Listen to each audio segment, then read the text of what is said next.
What's good? Yes, sir. Here we go again. OG Bison Talk. Turn this light on. What's good with everybody? Wait for cats to get on to the stream. OG Bison Talk. Yes, sir. Let's see. Waiting on Kqkc. You know, old men get up late, dog. Obviously. I know Kqkc was already ready to go.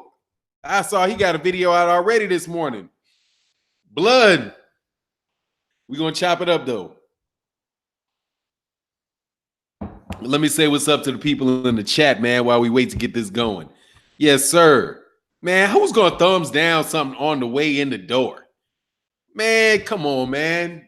That's some hatred. I ain't even said nothing yet. I say good morning. You hate good, you don't like good morning? What kind of person are you? Nazim the Dream, what's going on, man? Derek McKee. Immortal TK, what's good? We got what's going on? What's going on, my man? You got it, man. What's happening? I can't hear you, man. It's probably my. Hold on 1 second. I gotta. There you go. Hey, Kqkc. Yes, sir. All right, what's good, man? Not much. What's good with you, man? Oh man, great. Hey, that was a great night of fights, man. I had a blast calling the fight. Were you calling the fight on your channel? Yes, I was. Oh yeah, man. That's cool. Yeah. You watched all the cards last night, man. Man, I found all the good streams and everything, man. Man. Yeah. Let me see. Let me say what's up to everybody. Nazim the Dream was good. Derek McKee, Immortal TK, Red Castillo, CL Life, Miss Boxing. What is going on this morning? King 513. Is this Easter, right? It's Easter, ain't it? Tell you how much of a heathen I am. Isn't it Easter? Yeah, today is Easter Sunday. Happy Easter Sunday to everybody. All y'all heathens out here talking boxing in the morning. Sports guy, good morning. Oh man, I'm sorry. Y'all probably go to church around 10 a.m. So now y'all got time to get to church today. I'm not going, but what's going on, Harold Jones? Salute the phenom. What's going on? To Too Real Tim 214. What's going on, man? Millionaire Mindset, Sean Don Productions. What's going on? MLB. Damu Brat, what's good? All right, man. Hey, Fanon, what's up, brother? What's going on with you, Daryl Smalls? Mr. Rob Sportsman Lee, salute to OG Boxing Talk, Kqkc, and Blood Boxing. Yes, sir, man. Waiting on Blood. I just called Blood. Blood will probably pop up in the chat in a second, man. Probably looking for his coffee or something. All fine sites have haters. No. Hey, I hear you. Oh, hey, I'm sorry. Hey, no worry. Watch Crawford Khan highlight that ended was terrible. They looked for a way out. Crawford was banging him. Yeah, man. Crawford was banging him. All right, so let's get it going, man. And we're going to take these questions from the chat. What's going on, Reggie the Tree? Eduardo Santiago, for now, what do you think about the fight, Crawford Khan? I mean, I thought it was what it was going to be. I thought what happened. What's going on, Blood Boxing in the building? You got your coffee, man? I got my coffee, bro. You know it. That's good, man. What's good? Hey, man, I'm chilling, man. Yeah, it's good. Now we ready to go, man. What I thought about the fight, we can start it there, but let me tell you what we're going to talk about this morning. Just get the panel ready so you guys know what we're going through. We're going to talk about Crawford Khan, obviously. Garcia versus Granados, Shakur Stevenson, Teofimo Lopez, Figueroa, if we get around to it, Bob Arum. Man, so my take, let me pass that contest first to Kqkc, man. What did you think about the fight last? What did you think about the Terrence Crawford Amir Khan fight? Well, it went like I expected it to do, but Khan was trying to swing and everything was a power shot. He was trying to show his speed, but Terrence got speed too. And he got caught more than Terrence got caught. They was fighting in spurts. It was fighting like boom, step back, feel each other out, pose for a minute, pull back, pose for a minute, and Crawford got the best of him, and Khan got caught, and got knocked down that first round. you know. Then they tried it again, but Khan cannot match his speed. For some reason, Khan end up being his back turned to Terrence Crawford. And Terrence Crawford, all he do is just hit him with the left, you know. And I think he stepped around him. That's how he ended up like that. You know, I watched it over and over again, trying to figure out how he keep ending up that way. And I couldn't figure it out, you know. But I think it's the way he was throwing it. Then when he went southpaw, that confused him. Yeah. So, but that's my take on it, you know. Where you at on that fight, Blood? What did I think about the fight overall, you mean? What'd you think about the fight overall? Man, it was a very good fight, man. It wasn't worth the pay-per-view. That's why I didn't pay for it, because I knew it was pretty much, for the most part, I knew it was a mismatch. Man, it looked good too, man. I'll tell you what, I found me a stream, put it on my 4K TV. It was beautiful. It was like watching the fight, you know, like I had paid for it. But, you know, pretty much what happened is Terrence Crawford, he went out there in the orthodox stance. In the third round, he switched it up and he went southpaw. You know, gave Amir Khan a different look. It didn't really matter because he had the speed advantage over Amir Khan. He had the power advantage. People always talk about Amir Khan's speed. They asked Terrence Crawford's trainer about that. He said, "Oh, his speed ain't shit." And by the way I was looking at the fight, his speed wasn't shit compared to Terrence Crawford. Terrence Crawford put on a show. He closed the show. He did what he was supposed to do. He was going to end up stopping Amir Khan anyway. Amir Khan got hit on the fucking leg, man, okay? That was in the inside of the leg. I looked at it several times. That was not in the nut. If it was in the nuts, the nigga packing 17, 18 inches of straight up shit, okay? So, you know, the motherfucker hit him on the leg, man, and he basically tapped out, man. He did the right thing. He tapped out. Shit, what else could he do? He was going to get knocked the fuck out if he didn't. I was predicting that he was going to get knocked out in the 9th round. I don't even know if he would have made it to the 9th round. He was getting ready to go any second. After the fight, he had welts all over his body, red welts and shit. Looked like, you know how we used to get them whoopings back in the day? I know both of y'all lived during that era. With some switches. Yeah, them switches, hangers, whatever. We used to get whoopings like that in the 80s. All right, you saw his body. He had red marks all over his body, like Terrence Crawford beat his son or something, like he beat his bad kid. He beat the hell out of Amir Khan. Now, Amir Khan need to go sit his old ass down somewhere, be a good husband, stop fucking with transsexuals and writing them behind the scene, because I ain't forgot none of that shit. Everybody else will give you a pass these days, but blood boxing don't give nobody a pass for none of that fag activity, okay? So sit your ass down somewhere. Shut the fuck up. If you want to get knocked out again and take another loss to Kell Brook, shit. Take your little $8 million and get knocked out by Kell Brook and go sit down. This guy couldn't even string no punches together. He looked bad out there to me, man. So Terrence Crawford did what he was supposed to do. Great performance by Terrence Crawford. Not pay-per-view worthy, but very good fight. All right, first of all, y'all motherfuckers making me feel like pissed that I paid for the fight. But like I told y'all behind the scenes, the shit's tax deductible. You got boxing channels.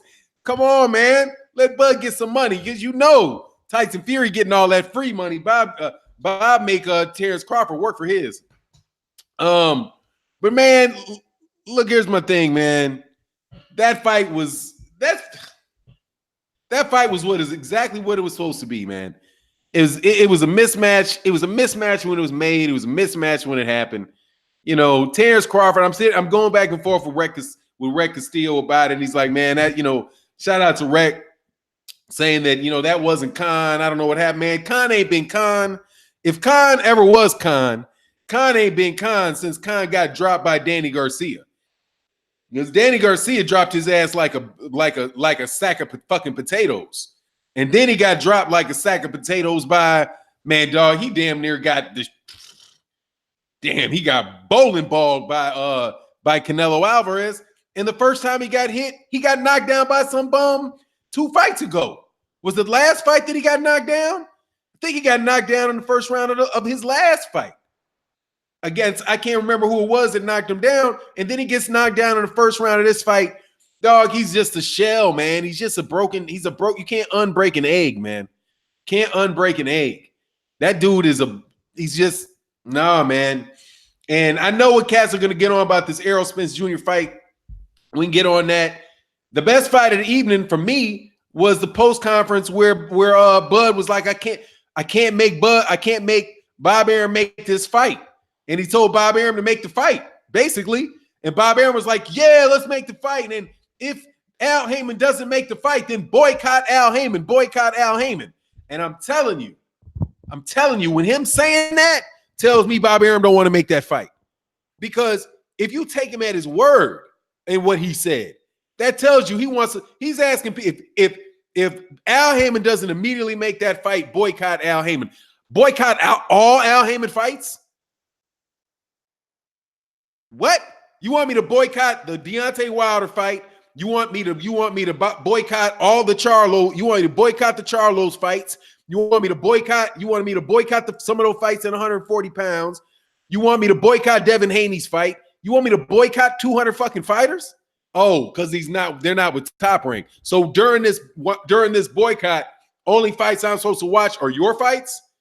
That shit just seems like it's in his interest not to make that fight.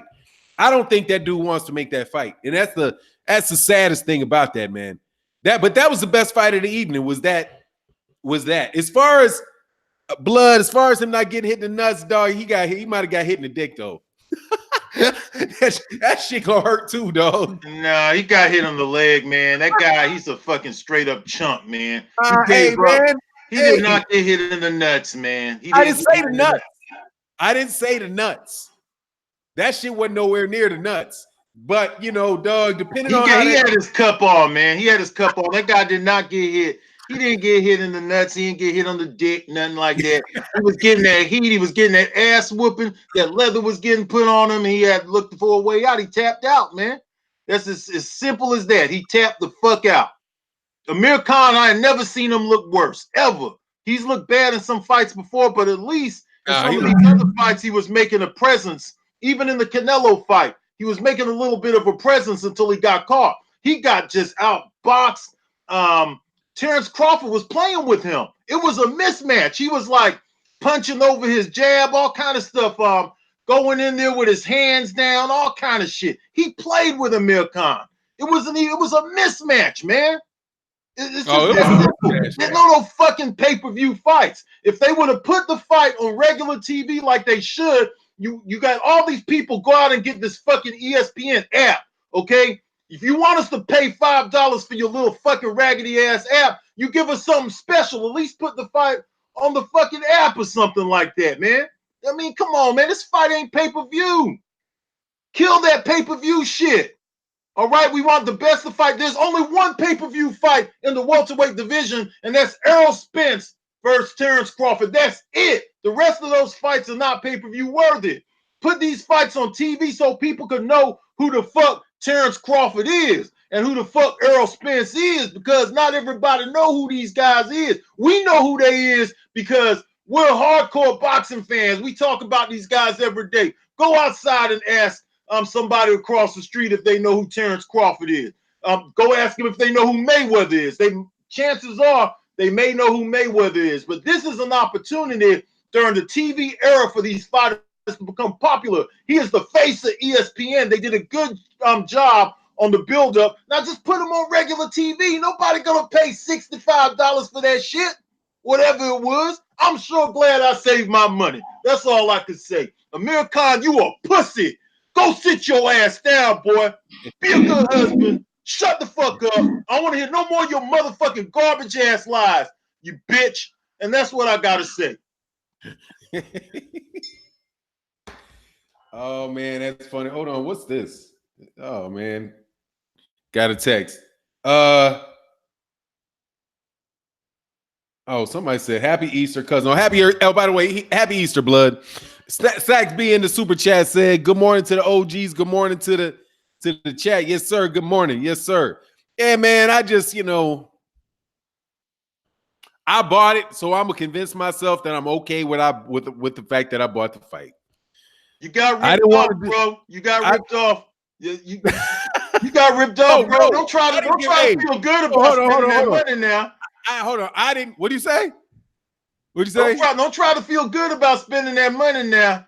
They made suckers out of all y'all who bought the fight. All y'all who bought the fight, they're gonna continue to make suckers out y'all, man. But y'all go ahead and do your thing, though. Go ahead, hey, man. You supporting that bullshit. They did not rip me off. I went in there knowledgeable about the fact that I was going to write the cost of that fight off. However, I did get fucked over though by 78 Sports TV. Got me big time last night in the fight, man.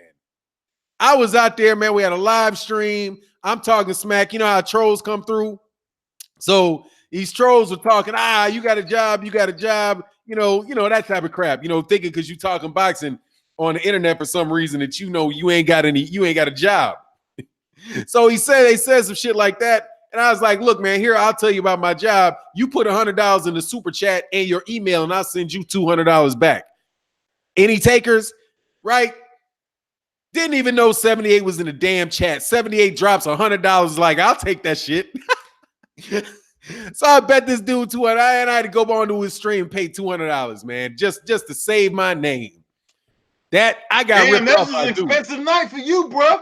A real expensive. They got hit for about $500, my brother. Hey, Kqkc, you see that, bro? Yeah, I see. I got hit for big money last night. For not he was just on here crying. He was wiping his tears before he came on. He was wiping up his tears and shit. Don't worry. I got a good accountant and I did it in the super chat, and that $200 is coming off my taxes too. Thank you very, very fucking much. I mean, it's just going to take me a while to get that shit back. Regardless, I just want to let you know, don't make no bets with 78 Sports TV lurking around, taking advantage of you. Man. But it was good. It was fun, man. We talked to had like 50,000 people on the chat, man. It was fun. It was real fun, man. Yeah. But no, that's how you do it, dog. Man, it's a business expense, dog. Nah, you giving away money like that, dog. I didn't give it away. I bet. I didn't think I made a bet. So I don't gamble. I don't gamble because I hate paying out, but I'm gonna pay my bets. I'm not one of these dudes. If I bet, I'm gonna pay you. If I lose a bet, I pay. But 78 was being sneaky, but he knew I didn't intend to make no bet with somebody that knew I was gonna pay. Right? So it wasn't no gamble for him. It became an investment. Talking shit, dog. That's what happens. That's what happens when you gamble, when you sipping on, when you sipped on something. Anyway, hell yeah. For now, you giving away money. I ain't giving. Hey, man, but some cats, that's all right. 2 cats came and saved me. They dropped it. 2 cats came and 1 cat dropped 100 in the super chat. Another, he was like, hey, man, this is on your foolishness. Dude was like, that's what you get. Hey, man, I'll support you in your foolishness. It was fun as hell, man. That shit was really, really fun, man. All right. So anyway, man, I don't think that shit really means anything for Terrence Crawford, man. In that, I mean, that's just another fight he fought with a guy that ain't got a lot of competition, man. He just hasn't had a lot of competition. Now, more than likely, he's going to beat up on another British tomato can called Kell, somebody else, a dented can called Kell by Kell Brook. So we'll see what happens with this next fight. I do not believe the next fight is going to be Errol Spence. I think people can get that out their head. I might be, if they put it on pay-per-view though, dog. I mean, shit. It makes me sick, man. He said, hey, me Brazil said, leave that brown liquor alone. Yeah, dog. That shit got me last night, dog. Yeah, but yeah, that motherfucker dented can, man. I didn't think that, but Terrence Crawford, man, I'm telling you, man, that's a tough matchup with Errol Spence, dude. Even looking at that fight last night, I think that's a tough match. That's going to be a very hard fight for him to win with Errol Spence. If he fights like that, that's what I was saying. Yeah, if he fights like that, that's going to be a tough. That's going to be a tough on that. Hey, as far as the fight itself, man, looking at how Terrence Crawford fought, looking at how Mikey Garcia fought, and oh man, I got to get to Max Kellerman. I got to get to Max Kellerman. Max Kellerman is a fool. Max Kellerman is a straight fool. But what's your thoughts on how that matchup plays out after you saw that fight last night, Blood? What you mean on Errol Spence versus Terrence Crawford? I'm gonna favor Terrence Crawford to win that fight, man. Errol Spence is naturally a bigger guy, but I just still think that Bud Crawford is something special, man. I think Errol Spence is a special talent too. Don't get me wrong. It's very rare that you have 2 fighters in the same weight class that are both welterweights who both could possibly be ATG type fighters. We've seen welterweights before, undefeated welterweights. A lot of people would like to say, look at the Thomas Hearns, Ray Leonard fight, but we've had other examples of that. We had Curry versus McCrory. Then we had Trinidad versus Oscar De La Hoya. So we've had great welterweight fights where you had two undefeated fighters meet up with each other. The problem is with Terrence Bud Crawford and Errol Spence is that these guys are on the older end of the equation, even though they're not past their prime yet. We don't want to wait it out too long. We don't want this type of fight to be milked out.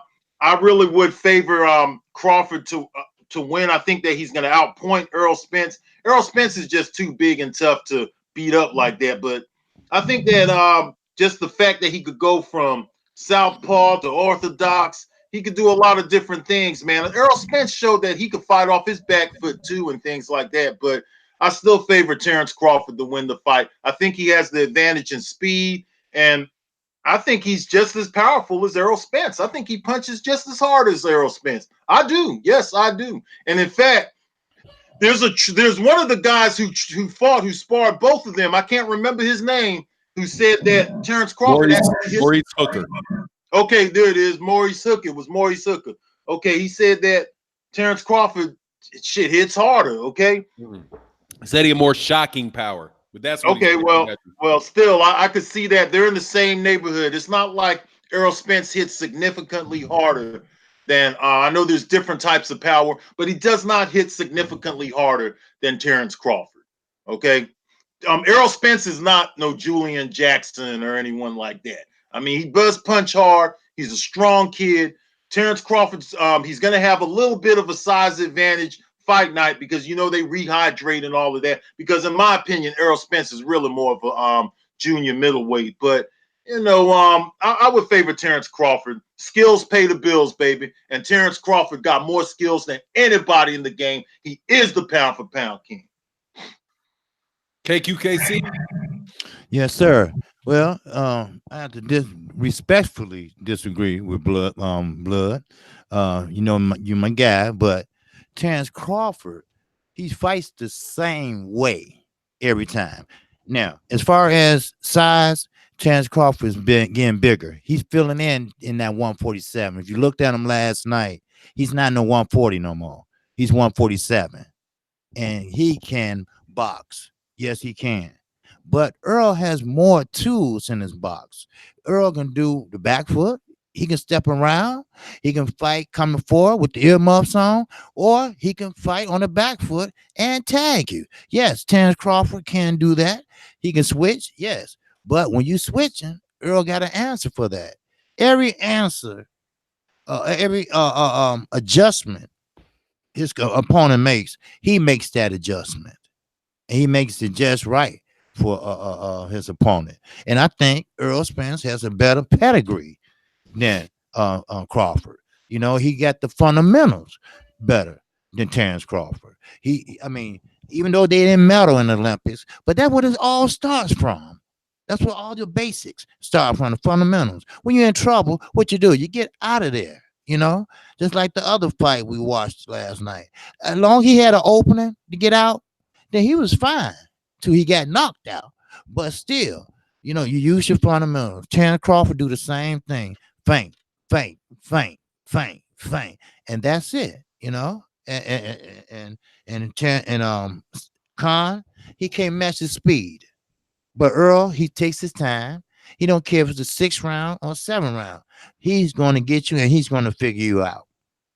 So I have to favor Errol Spence because he just has the natural ability to be the best boxer. And pound for pound, I don't consider pound for pound. Take that word for a minute and listen. Pound for pound, yes, Terrence Crawford might be the closest to pound for pound right now. Pound for pound to me is clearing out one division, going up to another division and claim a belt, but claim 2 belts. You know, that's my definition of pound for pound. I might be wrong, but I believe that's my definition of it. So that's all I got. Okay, man, I'm telling you, blood. Terrence Crawford gonna regret taking that fight, man. If he take that fight, I promise you, he gonna regret that. Terrence Crawford's not as fast as Errol Spence, man. I went back and watched the fight. Terrence Crawford is not as fast from the time his shot leaves to the time that shit lands. What are you basing this on? Mikey Garcia? All of them. Mikey Garcia is slow, bro. Let me finish. I didn't get the flat-footed Mexican, brother. Blood. I'm talking about all of them. From his shoulder to the end of that punch. Terrence Crawford is throwing his punches from down here over here. I'm talking straight from the shoulder, straight out. Errol Spence shoots his shit from right here and right here. And he keeps his hand right here. He has a shorter distance between the time he throws that jab and when it lands. He got a shorter distance from when he throws that right hand and when he does that. That shit is tight as a fucking drum, dude. There's a reason why that dude got to the quarterfinals of the Olympics, man. He does not, and his shit ain't like Khan. Khan is doing that flicky arm shit. This dude is throwing legitimate shots, and he ain't knocking cats out he's knocking cats out like Bernard Hopkins knocking cats out. He's knocking people out with accumulation of punishment. And Bud fights too much. Bud fought too much last night. I'm like, what the fuck are you even standing in there with this dude like that for? Bud's a great fighter, but Bud fights too much, man. I'm telling you. Until I see Bud take a fight where Bud fights for 6 rounds in disciplined outboxing, he's going to get hurt, man, because he's fighting too much. Even with Amir Khan last night, Amir Khan was touching him. Amir Khan was touching him with bullshit, but he was touching him. That same shit is going to get through with Errol Spence, I'm telling you. And those are 140-pounders he's fighting. You look at the fight, the only time Terrence Crawford so far has fought a 147-pounder was Jeff Horn. He fought Benavidez, who's a 140-pounder. He fought Khan, and he fought Khan, that's another 135 to 140-pounder.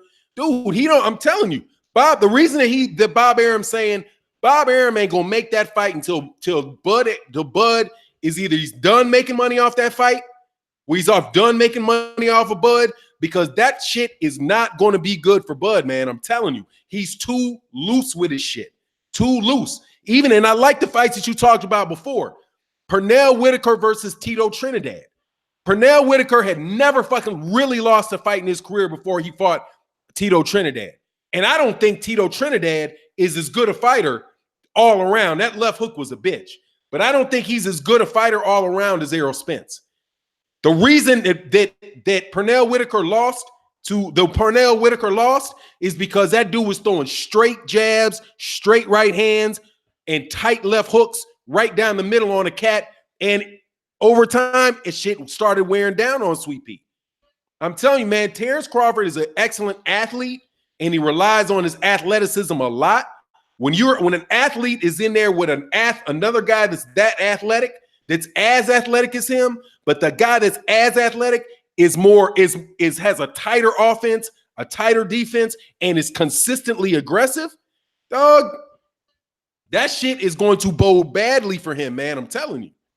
But hey, man. I don't agree with you, man. I'm looking at his resume. He's never fought anybody like Terrence Crawford. I mean, Lamont Peterson, Kell Brook are probably some of the most athletic fighters. All these damn Mexicans, all these flat-footed Mexicans. Come on, man. Who is Bud fought? Go through Bud's resume. Who is Bud fought? Like that.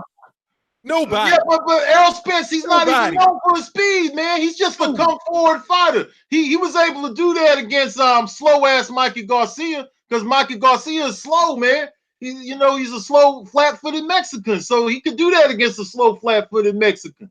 Man, he's gonna get beat and embarrassed. And we gonna see how much y'all go for it when I'm asking for them bets, though. When I'm asking for them bets, don't be turning them down and stuff like that. I'm talking $100, $200 bets and all that kind of shit. I'll go ahead and I'll rake in money all night long. Okay, because I'm telling you, I will bet my money on Bud to beat anybody out there, including Errol Spence. You after he becomes he is the fighter. He's the best fighter of this generation. We don't see him like Bud, but once in a lifetime. Bud is something different. Yes, he can do that. Yes, he can pull the punches down from low. He can be elusive with it because he's just that good, man. He's just that fucking good, baby. He's the best out there. Okay? We ain't seen nothing to talk about. Pernell Whitaker was old and on cocaine at that time. Bud don't fuck with cocaine. Bud don't even fuck with Bud. Bud don't fuck with none of that. He's hungry. He's always in the gym. He can do it all. I love the guy, man. I got Bud, okay? We gonna bet some big money that night. I ain't betting no money. Yeah, you smart if you don't. You smart if you don't. But anybody in the LDBC want it. I'll be betting money that night. And I expect PayPal. I expect a payment for because Terrence Crawford gonna outpoint. He gonna outpoint Errol Spence, man. Errol Spence is overhyped, man. He ain't fought nobody. His resume, he ain't never been undisputed like Terrence Crawford.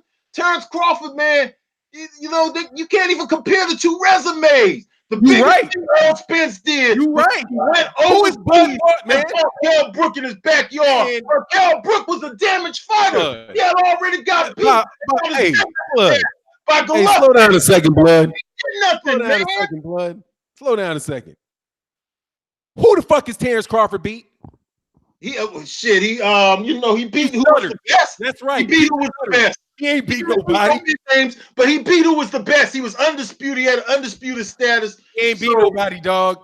Yeah, blood. He ain't beat nobody. He ain't beat nobody. You can't say that shit. You can say the same shit about Bud that you can say about everybody, man. Yeah, everybody. You can say that about everybody. You know who is beating the best competition at welterweight? Keith Thurman. Keith Thurman is beating the best competition at welterweight. Man, them guys don't fight each other, man. I ain't giving Keith Thurman no credit for shit. I ain't giving Keith Thurman no credit for shit. But he got it, though. I ain't giving him no credit for nothing. He does, though. Let me look at Terrence Crawford and just remind myself. Sometimes I'll be forgetting. I'm finna look at Terrence Crawford right now. I'm finna look. Victor Postol. I'll be forgetting. Okay, Postol was a good fight. I'll go through the resume for you. He's slow. But hey, hold on one second, bud. Hey, hold on a second, blood. Hold on one second, blood. But just so people know in the midst of this argument, that my idea about resume is that it only means so much. Because you got to look at who the fighters are. So when I say Terrence Crawford ain't fought nobody, dog, I'm going backwards through them. They are not any killers. He ain't fought zero killers. Right. He zero. Prescott faced adversity. Prescott's a 135-pounder. You know what he did to Amir? He's a 135-pounder. Yeah, but that's what Terrence Crawford originally is.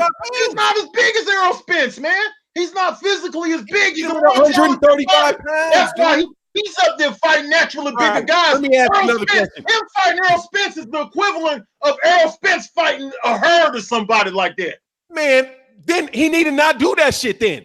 That's why I'm telling you he gonna lose the fight. Both of y'all are gonna lose your money that night. Kqkc, brother, I want your money too. I want both of y'all money on that night. Both of y'all gonna lose your money on that night. I ain't got no money on that, man. I'm coming with the bets, man. I'm coming with the bets. All right. Hold on. I want y'all to back it up that night. All right, put some money on the line. $100. $100. I am not putting no money on it. Just the happiness of you having to come with that crow is good enough for me. Okay. But it's not even going to happen. I'm telling you, Bob ain't making that fight because Bob don't believe it like you believe it. Hey, you believe it. You're wrong about that shit that you just said too. I'm just gonna go ahead and be honest with you, bro. All right. About that shit that you said about you don't believe that Bob wants to make the fight. Bob wants to make the fight. No, he does. He said he called him out. He called out Al Heyman. He called Al Heyman out last night. Al Heyman is the one who's holding it up. He admitted that Errol Spence wanted to fight. Bob is an old man. Bob is almost quoting blood. You're quoting Bob Arum, man. You're quoting Bob Arum, man. What? Yeah, you quoting Bob Arum, man. Errol Spence is on promoter. Hey, he didn't have me waiting Bob for 6 Arum. years. Al Heyman is the one who had me waiting for 6 years, not Bob Arum. Al Heyman had me. He's the one who got the track record of making me wait for fights. Al Heyman, come on, Uncle Al, make the motherfucking fight and stop protecting the choir boy Errol Spence. Okay, I'm getting tired. Hey, Errol Spence need to come out of the penny loafers that he was wearing in 1995. The choir boy need to get in there and get that work by Terrence Crawford. Stop protecting him, Al Heyman, Uncle Al. Stop protecting him, Uncle Al. You know how Bob Arum feel about. hey, hold on, man. I got. Hold on one second. I got to get these super chats, man. Hey, Kqkc, I'm gonna go to you. I'm gonna go to you next. Okay, go ahead. Oh, hold on, man. We should have had a Terrence. We needed to have one more Terrence Crawford fan on the channel today, though, to even out the playing field. But hold on, man. Let me get to this. Oh, I guess I shouldn't. Oh man, where is it? Damn. I'm trying to find it, man. My bad, guys. Back up. Mr. Wade, Matt Wade in the house, man. He said, preach blood. This is Resurrection Sunday. Yeah, you damn right. You're gonna need to resurrect somebody after that fight, dog. I'm telling you. I like Bud though. I used to be like 49, 51, 51, 49, dog, but Styles make anyway, that's like ain't my time. Mr. Mont said it's 50-50 fight, but I think Errol is just gonna do more damage. That's Mr. Mont. And damn, where'd my dude go? And I missed. Oh, hold on. There was another one. Sunday Resurrection. Oh, the African sci-fi scholar, man. Much love in the super chat, man. He said, Bud beat Jeff Horn, who beat Pacquiao, but Diaz, a gold medalist, Gamboa, Khan, Undungo. Bud makes good fighters look bad. They're fucking little, man. I don't care. Dude, I can list all the light feather fucking weights in the world. That shit is not going to help you with a cat at 147. I don't care. They're the same size as Bud. They're not. I don't care. Bud ain't the same size as I don't know what you talking about, bro. These little ass niggas into the conversation. Come on, man. The only reason he's up at welterweight is because nobody his size can fuck I with him. don't care. So what? If he moved his ass to 154, he's going to lose too. You don't get any motherfucking extra points in that ring.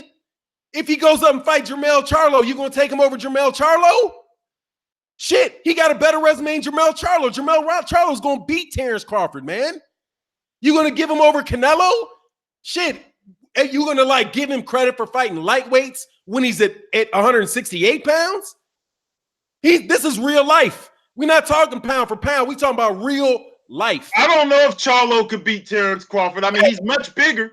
Hey, man, I'm not that big on them Charlo boys, man. What have they done? Shit out of Terrence Crawford, man.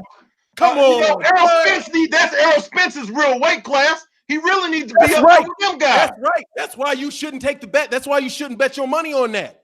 Yes. Man, I got Terrence Crawford all day, bro. I'm gonna be winning some big bank tonight. I'm gonna be rolling in some bank. That's all the pretty hunters out there, man. I'm gonna have some extra money to take you to dinner. We going to Bonefish Grill that night. All that shit. Red Lobster. We going top notch that night. FBB said, Classic Pro said, great talks, fella. Bud is a better athlete than Errol, and none of y'all have seen the full dog come out. Hashtag Nebraska, hashtag North Omaha. Much respect to y'all out there in Omaha, dog, but I'm trying to tell you, at a certain point in time, hell no. But it could happen. It could happen. But what I'm saying, and I'm sticking on this, if we talking in an actual ring with actual gloves on, with actual people, and there is nobody that Terrence Crawford has fought that's going to go 4 rounds with Errol Spence. None of them. Not Ricky Burns, not Breedis Prescott, not Felix Diaz, not Julius Ndungo, not Victor Postol, not Jeff Horn. Jeff Horn fucking ran from that shit so fast when he was lined up to fight Errol Spence. Jeff Horn don't want that smoke. Dog, none of those dudes are true 147-pound fighters. There are weight classes for a reason. Bud is a hell of a fighter. But dog, if Bud fights like Bud fought that fight, Bud is going to get hurt because that shit is going right down the fucking pike with a cat that he don't want to do that with, dog. I'm telling you. Yeah. He's gonna have to think his way out of an ass whooping. But I'm dominating the conversation. I don't mean to be unfair. He's not gonna fight Errol Spence the same. Go ahead, KQ. Go ahead, big bro. Hold on, but let me switch the subjects. We can come back. We come back around to that. Hold on. Stu Robinson said, "I'll take blood up on this $200 bet. Crawford versus Crawford can't wait." Drink more water said, "Cut it out for 9. You just talked up Spence over Mikey little ass when he was a 160-pounder. Crawford going to put you guys are living in fucking fantasy world. Hey, drink more water. First of all, drink more water. That's the only shit in that comment that made sense to me. See, you have to understand. Hold on 1 second. I'm gonna pass this to you, Kqkc. But on this, because he's talking to me, dog. I ain't doing this pound for pound shit, man. Errol Spence Jr. could win all the fucking belts at 154. He started at 147. He's going to 154. Bud started at 135. He just got to 147. He has only fought guys that used to fight at 135 pounds or in 140 pounds at welterweight. That is not the same. These two dudes are in two different weight classes. Their skills are very evenly matched. Their athleticism, their speed, all that shit is evenly matched. But Bud likes to fight. Bud is a dog. When you say you ain't seen the real dog come out, I have seen the real dog come out. But dog eat dog, big dog eat little dog. Anyway, that's my take on it. Go ahead, Kqkc. Well, Bradley did. Okay, well, Bradley did say Crawford, he fights too much. He loved to fight. But, you know, when Earl was out there and before the pay-per-view and Mikey fight, everybody was dodging Earl. You know, and they were dodging for a reason. They was hiding under cars. They was hiding in freezers. They were hiding in the bathroom. Here come Earl. Here come Earl. They were scared. But now, since he put on another dimension of his fight, now he did well with the pay-per-view numbers. They kept it on sale to April 17th. And now he's the money man. Now everybody want to fight Earl. Even Danny Garcia, everybody. Earl is a special fighter that only comes around every blue moon. You're not going to get a guy with that type of pedigree like that keep range. I mean, sure, Terrence Crawford's a good fighter. I ain't going to take that away from him, but he don't have the same pedigree that Earl has. Earl is like a A-class fighter. He's like an A-. You know, I mean, sure, you know, he can knock a person out, but Earl adjusts to his adjustment. That's the thing about it. A-class though, bro. I don't see the A-class pedigree that y'all talking about. I'm looking at his resume right now. Where's all these A-class fighters? These guys have not established that yet, man. They don't have A-class resumes. They don't have A-class. Well, go ahead. What you said? What you said, Fernanda? What you said? Where's Bud's A-class fighters? He was undisputed. No, he's the A-class fighter. He's the best A-class fighter. He beat Ndongo. He beat all them guys. Ndongo beat Ricky Burns, man. He was the top guy at the time, bro. He got 2 of the belts. He ain't got the answer was 0. I'll take that. He just made them niggas look like amateurs. He just made them look like amateurs. That's all. 2 weight class. He undisputed, man. He ran a weight class. When has Earl ever ran a weight class? Hold on. How long was Bud undisputed? In minutes. For like 3 days. But he ran the weight class because he was moving out the weight class, though, Fanon. He was moving out the weight class, man. He was undisputed for 33 minutes, man. He beat the top guys in the weight class. Errol Spence ain't did that shit. Nah, he didn't. Well, who you talking about? Pro Grace or someone like that? Those guys have not emerged yet, man. Look, man. Taylor and Pro Grace them ain't emerged yet. At 140, where Bud is right now, puts him 1 fight ahead of where Danny Garcia was in his career before he lost to T. Thurman. That's where he is in his career right now, where Danny Garcia was before he lost to Keith Thurman. That's Bud's career right now. No, because Bud's been undisputed. Daniel Garcia was not undisputed. No, he he ran wasn't. that division, but he wasn't an undisputed champ. No, Bud he was wasn't. undisputed. We got to give him some credit for that, man. I am giving him credit. I'm giving him credit. If Errol Spence was fighting in his weight class, big brothers, he is in his weight class, man. He would He's get in his beat weight by class. Howard and all them guys. The guys would beat Errol Spence, man. He fights in the IBF with a rehydration clause. They don't never live by that, Fanon. He does. He's got to make which weight fighter class. was, and the big guy don't always beat the little guy. The big dog don't always. Ask Larry Holmes when he fought Michael Spinks. Okay, ask all them guys who fought Evander Holyfield. The little guy sometimes wins, bruh, and comes out on top. Ask Mikey Garcia. Ask Mikey Garcia. He's the flat-footed Mexican. We talking two brothers. No, he got angles. We talking two athletic brothers, okay? Terrence Crawford is more skilled than Errol Spence, bro. You guys don't see I it just yet. don't understand that. How he does the same thing got over and the over. Well, Yeah, I keep hearing that. Hey, let me ask you a question. Okay. How come Terrence Crawford didn't make it to the Olympics? Well, you know what? Some people bloom late. He's a late bloomer, brother. No, he lost. Bloomer. He lost in the Olympic trial. I know he did, he's a late bloomer. So what? Michael Nunn lost and then he beat Frank Tate's ass. Michael Nunn lost in the Olympic trials and then he beat the shit out of Frank Tate a few years later. 3-4 years later. In the pros, that's a different game, man. It's hit and don't get so we in the pros right now. Okay. Hit and don't get hit in the amateurs, though. But we're talking about skills. We're talking about skills. Skills, from what I see, from what they're showing me, Terrence, he better. Yes, he throws his punches a little bit more wide than Errol Spence. A lot more wide.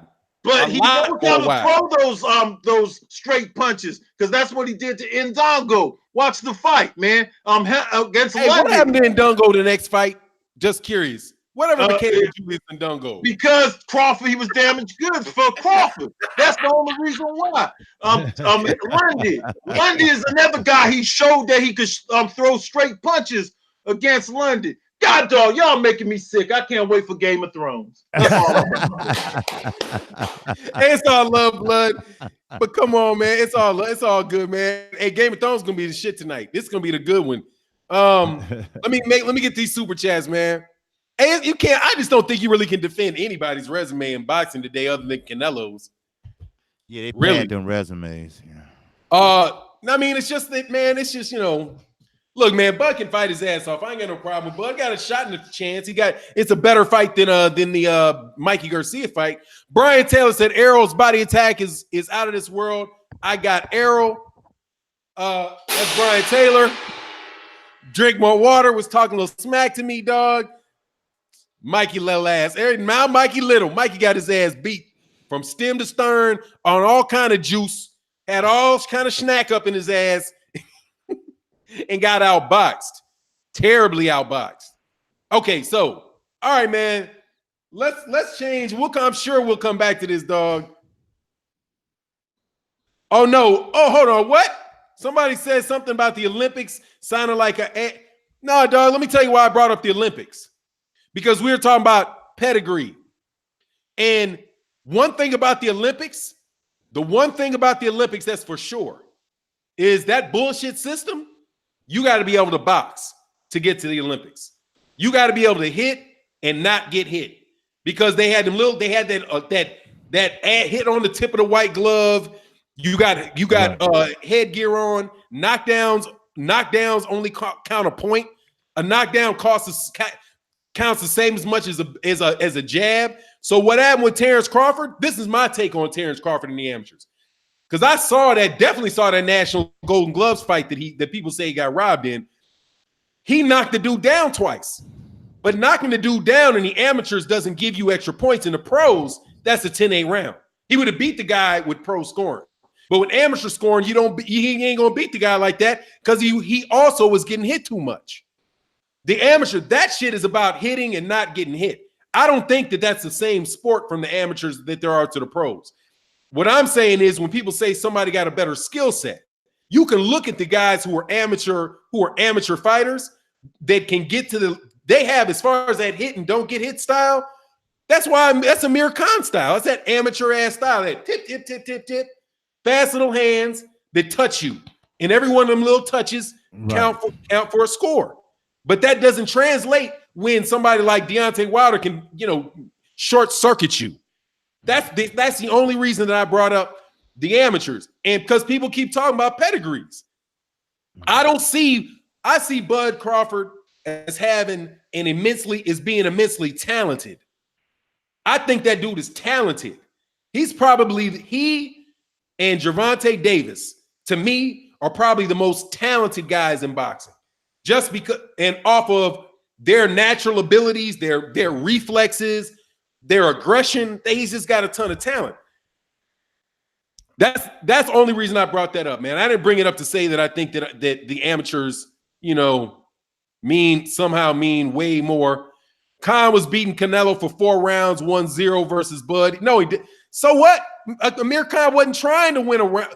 Canelo wasn't trying to win a round against Khan. He was trying to short circuit him. I mean, that Amir Khan knew. I mean, Canelo, it's like Canelo Alvarez might have lost a round to what's that dude's name out of Austin, Texas? James Kirkland. Mm-hmm. He wasn't trying to box James Kirkland. He was trying to decapitate James Kirkland. He wasn't trying to box. When you got a guy that big like Canelo, he walked him down. He knocked him the fuck out. Come on, man. He knew that Danny Garcia was going, after Danny Garcia did that to him, that if he ain't gonna take no shot from Canelo. Anyway, sorry about that, man. And somebody next, I want some questions specifically to Kqkc and Bud and Blood, because I've been ball hogging a little bit, and that's my bad, Blood. My bad, Kqkc. No, Omega Red, y'all make my morning salute OGs. Thank you, sir. Well, it ain't that it's just that everybody know that what you talking about, man, is flawed right now, bro. So they didn't have nothing to say to me, really. That's all it was. They knew that I pretty much controlled the conversation, which which I've been giving it to you since it's your channel. But I do want to say one thing about last night's boxing, okay? I want to say that this kid, y'all stop building up all these kids. This Teofimo Lopez kid, let me tell y'all something about him, okay? The guy ain't fought now one black fighter, all right? He fight all these Euro bums. He beating up on all these flat-footed Euro bums and Mexicans. Y'all already bigging him up, comparing him to all kind of greats and all kind of shit. The guy ain't did nothing yet, okay? All right, he ain't did nothing. Stop bigging up these these non-black fighters like that, man. He got to go out there. He got to beat some black fighters, and then y'all can talk some shit. But this kid, he's overhyped, man. This kid kept of course. He's not ready. He's not ready all night long. All night long, this boy don't got no head movement. I'm telling you now, he's overhyped. Cut it out, man. Well, yeah, Blood. He is overhyped, and he jumps in when he punch. I noticed that last night, but he's not ready for Lomachenko. He's not ready to make that big step. He just need to make little step, move him right, But I understand, his hunger. Every young fighter should have that hunger, but he's not ready yet. Because the way he fought last night, you can't jump in like that. When you're throwing your punch, you're gonna get an uppercut. He was running into jabs too. That guy was right. peppering him with that jab. If he fights somebody who's a little faster, who got a little bit more athletic ability, a little better boxer, I think he's gonna run into one, man. This guy, they building him up. To me, he's just another Hebrew Hammer. He ain't no Hebrew Hammer, but you guys are building that motherfucker up way too much, man. Y'all need to cut that bullshit out, bro. Y'all do that shit way too many times with these fighters. These fighters' resumes are all over the place. They don't fight each other. That's all I got to say about that. Stop building up these guys like that, man. What's your take, Kqkc, on Teofimo? Teofimo is a little bit down on the list, but let's go through Teofimo now. Okay, what's your take on that, Kqkc? Okay, well, my take on it was that last night, what he had was strength. That what got him to tally. That what got him out of there pretty much because of the strength. And he started off round one hitting the body, like Earl would do. Any natural fighter would start off at the body and break him down. and that's what he was doing. But he was jumping, trying to get him out of there too early.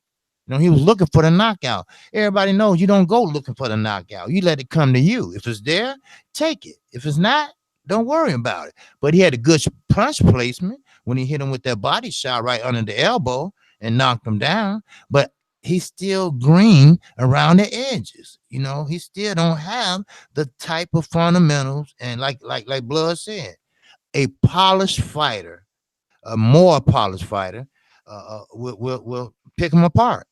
They'll use that strength against him. All you gotta do is use your angles of lateral movement. Lomachenko would do that right off the bat. I mean, yeah, kudos to him for winning, but it's the way he won, and the type of person he fought. Now, if he was in there fighting someone differently, they can move, I hate to say it, but maybe a black man, a black fighter in there that's more athletic than him, can do a backward flip like he can,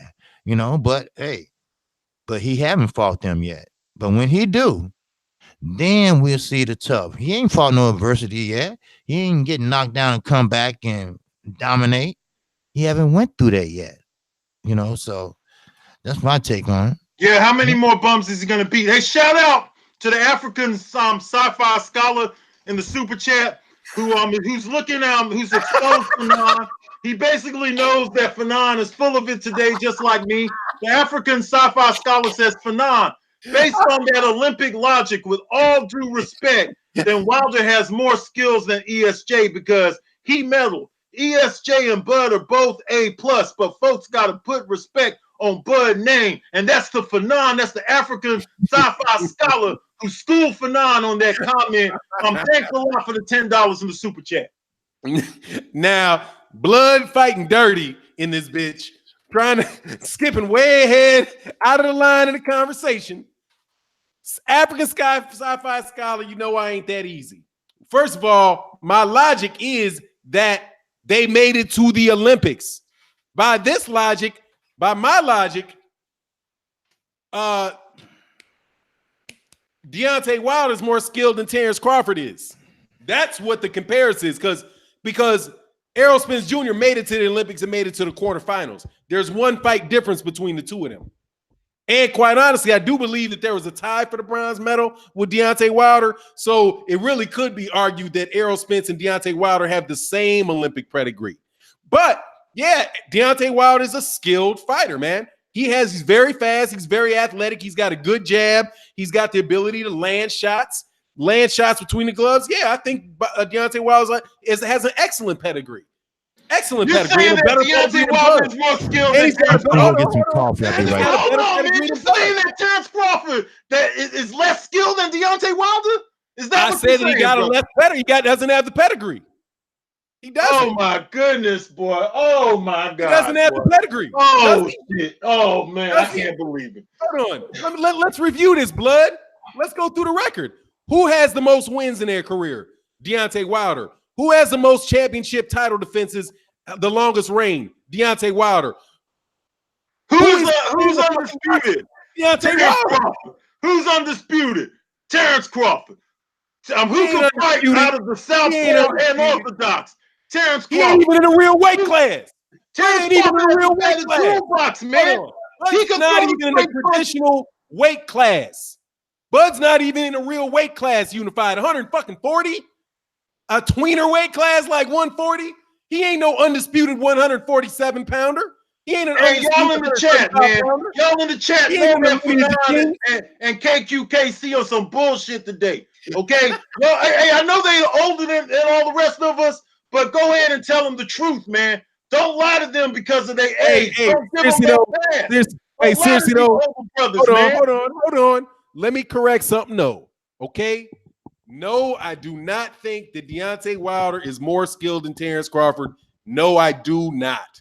Okay? I will say that to be very clear, I was not the one that brought up the conversation of pedigree. I think that it's somebody that fights another dude and what the matchup is going to be. I don't like the argument about pedigree. I'm trying to ridicule it. Okay? So, no, Deontay Wilder is not more skilled than Terrence Crawford. Yes, I take that statement back.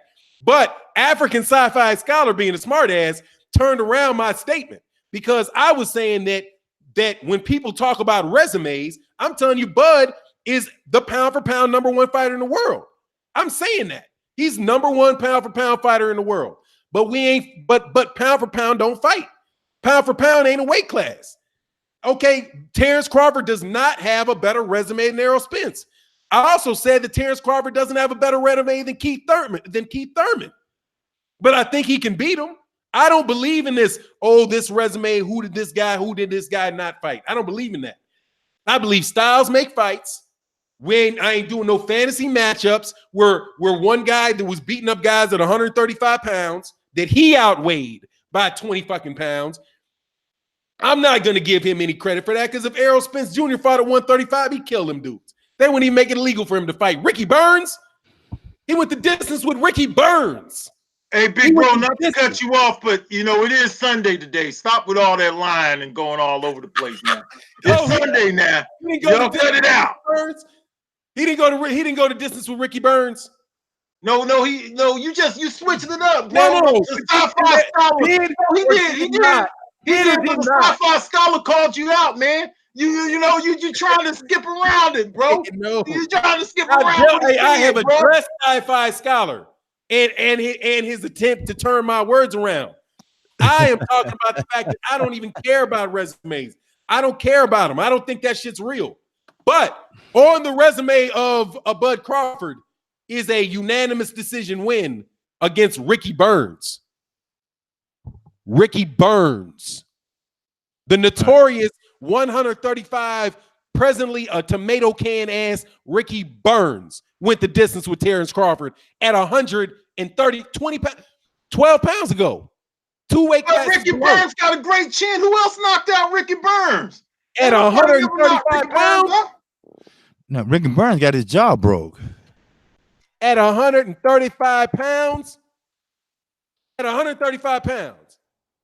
He went the distance with Ricky Burns.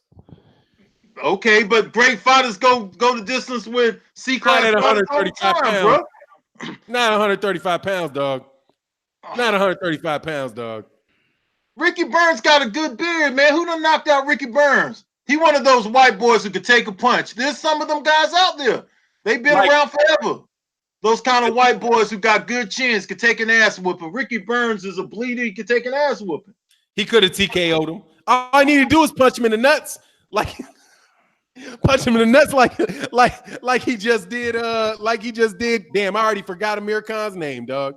That's how damn of a shame it is, man, that I forgot that boy's name. But look, man, look my thing. It's my thing on Teofimo Lopez, though. Let's jump back because we know this is going to be carrying the day.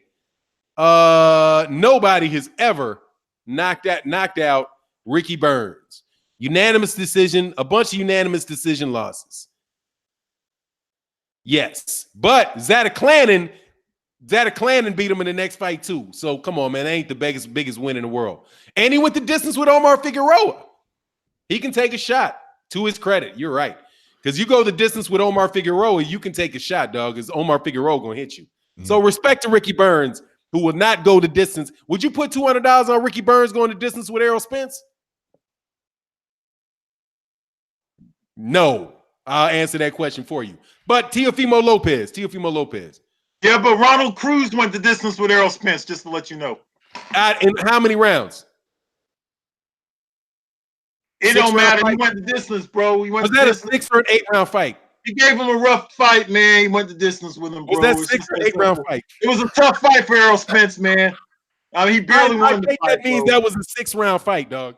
No, it was 8 rounds, bro. He did his thing, bro. Was that 154 pounds? Yeah, he couldn't do nothing, man. He couldn't do nothing with Ronald Cruz, bro. He couldn't do nothing with Cruz, bro. You know that. That's all. 154 pounds, I do believe, and a 6 round fight, dog. That boy ran for the hills for 6 rounds, dog. Hey, yeah, okay. That's fun, though. Hold on. Hey, what's going on? We got Best Fight the Best in the building. Said, morning, OGs. I never cared about resume. Styles make fights, not fighters. Ask Buster Douglas. Hey, man, shit. Every dog got his day. That's Buster Douglas, dog. Every dog got his day. But look, man, Teofimo Lopez, man, I just think Teofimo Lopez needs to get that mid-range game, dude. He definitely needs to step up his game. That dude didn't want to fight. Whoever that dude was, he just didn't want to fight, man. And he Just wasn't another problem for Teofimo Lopez. They building him up. He ain't fought nobody. Not one black fighter has this guy ever fought.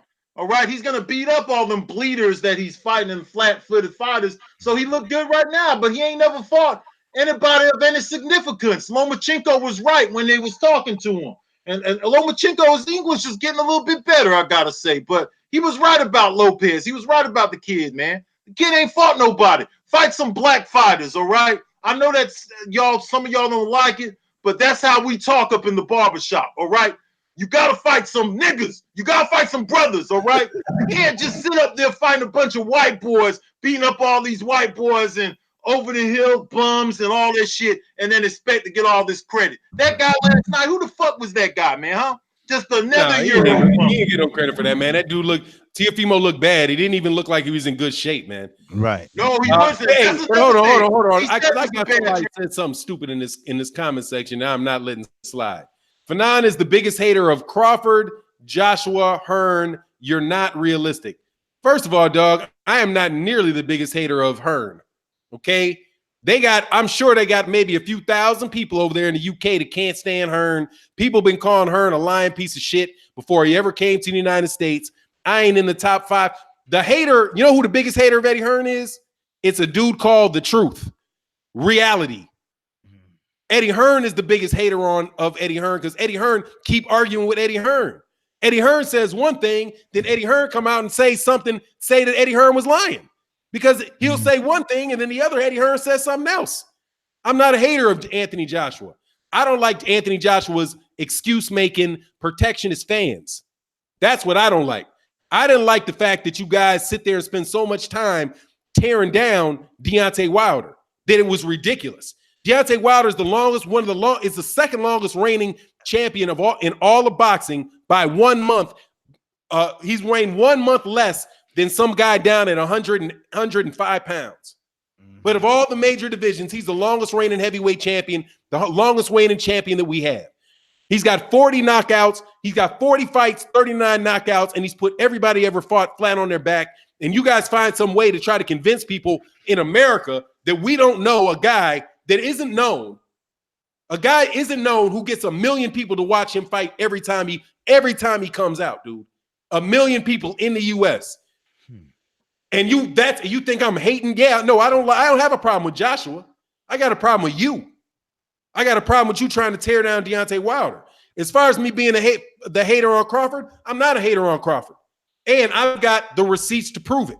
You can go through my videos on Terrence Crawford that I've done for 2 years, saying that Terrence Crawford is the #1 pound-for-pound fighter in the world. The only guy that I make an argument that I vacillate between is him and Canelo Alvarez. And that's because Canelo Alvarez is a hell of a fighter. And people depending on whatever video that you watch of me, somebody will say, I hate Canelo. Right? Was I hating on Terrence Crawford when I was pointing out that he was easily the 2018 fighter of the year, but they didn't give it to him? His own promoter didn't even lobby for him to do that. Like I said, I paid for the fight last night. Okay? As much as my brother Blood, I paid for the fight. Okay? I paid for the fight. I got suckered out of $75 that I put in Terrence Crawford's pocket. You a motherfucker, I guarantee you stream that fucking fight. I support Terrence Crawford with my money. I put this shit, right? I went into this, I pulled out a card, I typed that shit in because I didn't want to take that fight. I wanted Terrence Crawford to get his money for what he did in a fight that I spent 4 hours. I did 10, 11 videos promoting that fight. I am not a Terrence Crawford hater. I don't just think that Errol Spence Jr. is going to beat him. That's it. Fanon, you took an L last night, big bro. You took your money out. See? You took an L. All y'all who paid that money, y'all got pimped. Y'all got pimped last night. Fanon ended up spending $400, $500 last night. Okay, between super chats, bad bets, all kind of shit last night. It was a successful stream. As always, Fanon did his job on the stream. But it hit him in his pockets hard last night, guys. Don't believe none of that hype. He got hit hard in the pockets last night. That's what I want to know. All right, I got a daughter going to college and shit. But I'm the hater. I paid the money, and I'm the hater. Okay, we got blood out here with his hand in Crawford's back pocket. Hey, I didn't give Crawford no money. I didn't give him no money. I didn't give the man no money. He got to impress me to get my money. You got to fight Errol Spence. But that's all right. Hey, that's all right. That's what it is. At least you paid your cable bill. I, on the other hand, paid for that damn fight. And I was happy because I got to see Teofimo Lopez. No, not Teofimo Lopez. I got to see Devin Haney. Not Devin Haney. Damn. Shakur Stevenson. Shakur Stevenson looked good. Yes, he did. He looked good. Dog. Yes, he did. Yes, he did. Now we can agree on that right there. Yes, yes sir. Hey, now, go in on that Kqkc. Man, Shakur and then you go blood. Okay, Shakur Stevenson. First of all, he getting in what they call a man body. He's getting bigger now. He's using his range now. He know how to clinch. He know how to use that jab. He know how to work behind that jab. He know how to set traps now. I mean, he learning, and I could tell he's sparring with Terrence Crawford a lot because they camp together, and they doing things together, sparring together, and he got that southpaw stance, and he know how to use that right jab, very, very effective. I mean, sweeping right jab. Then he know how to throw that left right down the pipe. Then when he started, clowning and smiling, he feeling comfortable because he found out what he comfortable with this guy, the opponent. So hey, he's doing his thing. He's a little cocky. He getting a little cocky now, maybe because that's with age and he's young and everything. But he's doing his thing. He's growing up, and I like it. I really like it. I like what's going on, over there in Top Rank. And now his trainer is right on point. They move him right along, and I like it.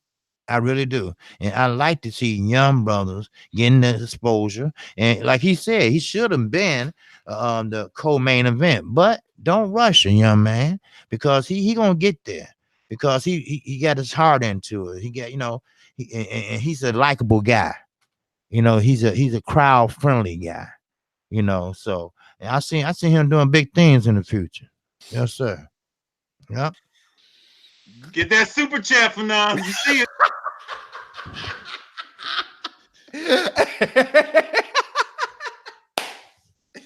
Hey, man. Damn, African Sky Fight side. I was just putting it in the comment section. I was like, I know blood about to call this damn. All right, let me do this 2 times. First of all, Shakur Stevenson. Man, I got to do the super chat, then come back to Shakur Stevenson, who looked great, dude. All right.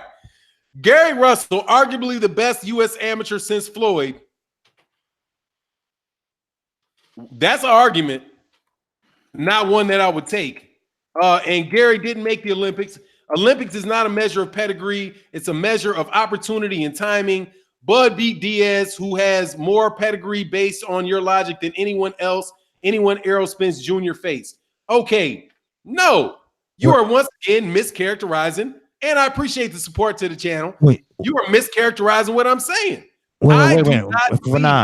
I'm sorry to interrupt. Gary Russell Jr. did make the Olympic team, but he couldn't compete because he passed out and threw up, so they wouldn't let him compete. Just for the record. Facts. Boop. Oh, well, leaving your obvious statistical error to the side. Go Kqkc! Kqkc! OG! Hold on. In the house! OG! That's the whooping bell. All right, dog. But here, man, I am telling you, first of all, I don't think Gary Russell Jr. is the best amateur that came out since him. I don't believe that. Okay? I think that Errol Spence Jr. is the best since Floyd. Hold on. First of all, I can't even believe I said that. Since he's the best amateur since Floyd, what about Andre Ward? Dude, Andre Ward is hell no. I knew it only took a second. Hell no. Gary Russell Jr. is not a better amateur than Andre Ward, dog. Andre Ward won the gold medal at a weight class above where he fought. He might be the best amateur one of the best amateurs in the history of U.S. boxing. Arguably, Fanon. You have to it ain't even an argument. You have to read the super you can argue any fucking thing. You can argue any fucking thing. Yeah, it's debatable. Like you could argue it, you'd be fucking wrong, but you can argue it. But Bud beat Diaz, who has more of a pedigree based on your logic than anyone Errol Spence Jr. has faced. No, because I don't care. He could have a better pedigree. But didn't Diaz beat Lamont Peterson, lose to Lamont Peterson? So no, he doesn't. Because Diaz lost to Lamont Peterson, who Errol Spence Jr. fought. So since Diaz lost to Lamont Peterson, that means that Lamont Peterson has Diaz on his resume, and hey, bro, you dancing around the super chat, brother. That's he's talking about how you hating, bro. He's talking about your hate for Bud, bro. Stop trying to dance around it, bro. Stop trying to dance around it, big bro. I see you. I literally walked every line of that super chat. Dancing around it, bro. Hold on, dance. Look, I'm going line for line. Gary Russell is arguably the best U.S. amateur since Floyd. No, he's not. That's in the statement. Andre Ward, you think Gary Russell was a better amateur than Andre Ward? Come on. Second statement, and Gary didn't make the Olympics. Gary did make the Olympics. Okay, that's the second part of the deal. Next, the Olympics is not a measure of pedigree. That's not true either, because Olympics is part of your pedigree. It's part of the pedigree. Your pedigree is what have you done. The Olympics is part of what you did. I'm literally going through it line by line. Okay, what's the next? It's a measure of opportunity and timing. Okay, it is a measure of opportunity. You had the opportunity to make it to the Olympics, and you fought in the Olympics during the time. Yes, that's true. Because you also have Money Pal, who didn't have it because they changed the rules. Like guy like the reason Teofimo Lopez and Devin Haney didn't get to go to the Olympics is because they changed the rules, and now you got to be 21 to get there. So they turned pro, just like Ryan Garcia turned pro, because they changed the rules. That's true. It is a measure of opportunity and timing. It's also a measure of skill, because I can have all the opportunity I want. If I go try out for the Olympics, I'm gonna get my ass beat because I do not have the skill. But next one, but Bud beat Diaz, who has more pedigree based on your logic than anyone Errol Spence Jr. faced. Errol Spence Jr. faced and knocked out Lamont Peterson, who beat Diaz. So Lamont Peterson, I would suspect that I would think it's fair to say. What you using some kind of triangle theory now, bro? It's not a triangle theory. He literally beat the guy. He's literally on the dude's resume. We're talking about the resume of anybody that Bud fought, anybody that Errol fought. He's comparing anybody that Bud fought to Diaz. So I'm not comparing Errol Spence to Diaz. I'm comparing a resume of a guy that Errol Spence Jr. fought to Diaz's resume. Lamont Peterson beat Diaz. Consequently, he's on his resume. You can't have a better resume than the guy that beat you. Damn, I can see why you're on the turn now, bro. You just talk your way out of any damn thing. Hell no. How can you talk your way out of anything, bro? Can you have a better way out of any fucking thing?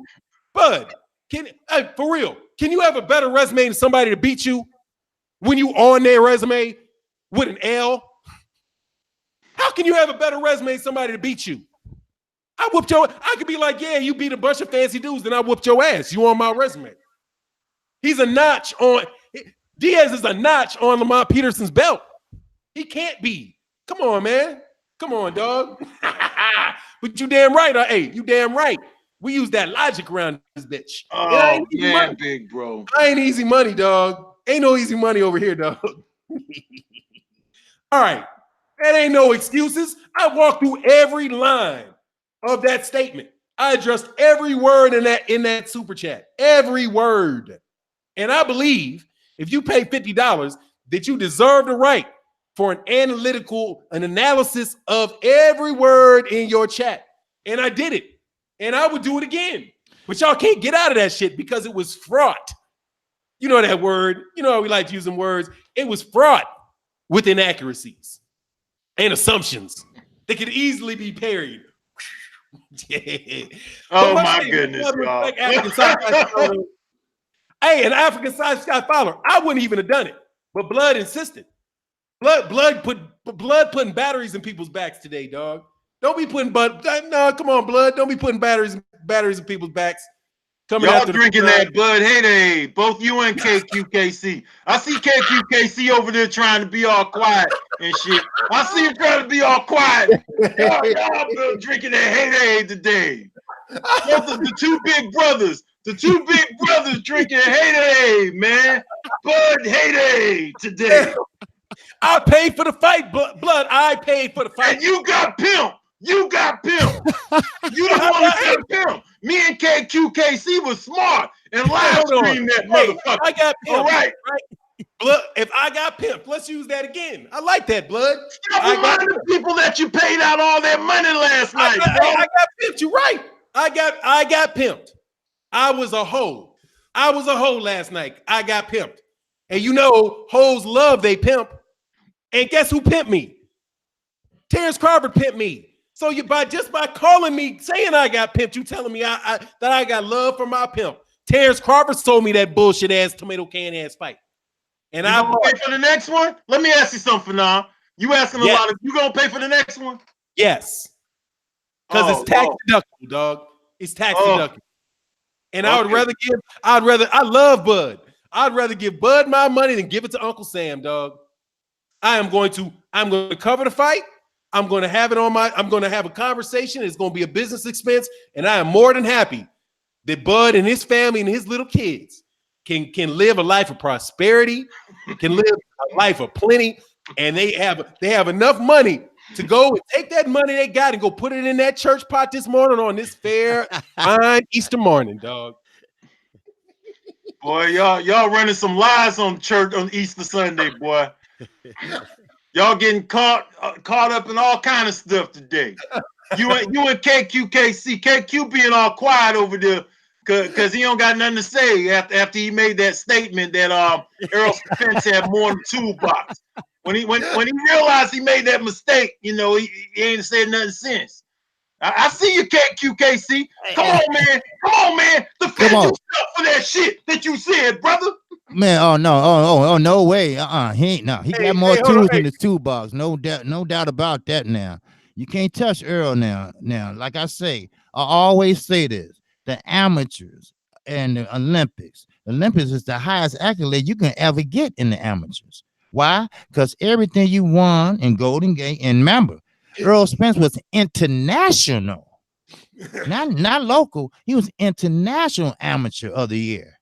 Remember that. He was in Europe. He was in London. He was everywhere. So, you know, you fight every kind of style it is out there in boxing. You got to know your boxing. You know what I mean? So Earl have seen it, and he had done it, and he can fight it this way. He can fight it that way. It depends on who the opponent is. Now, how well you fight Terrence Crawford? Easily.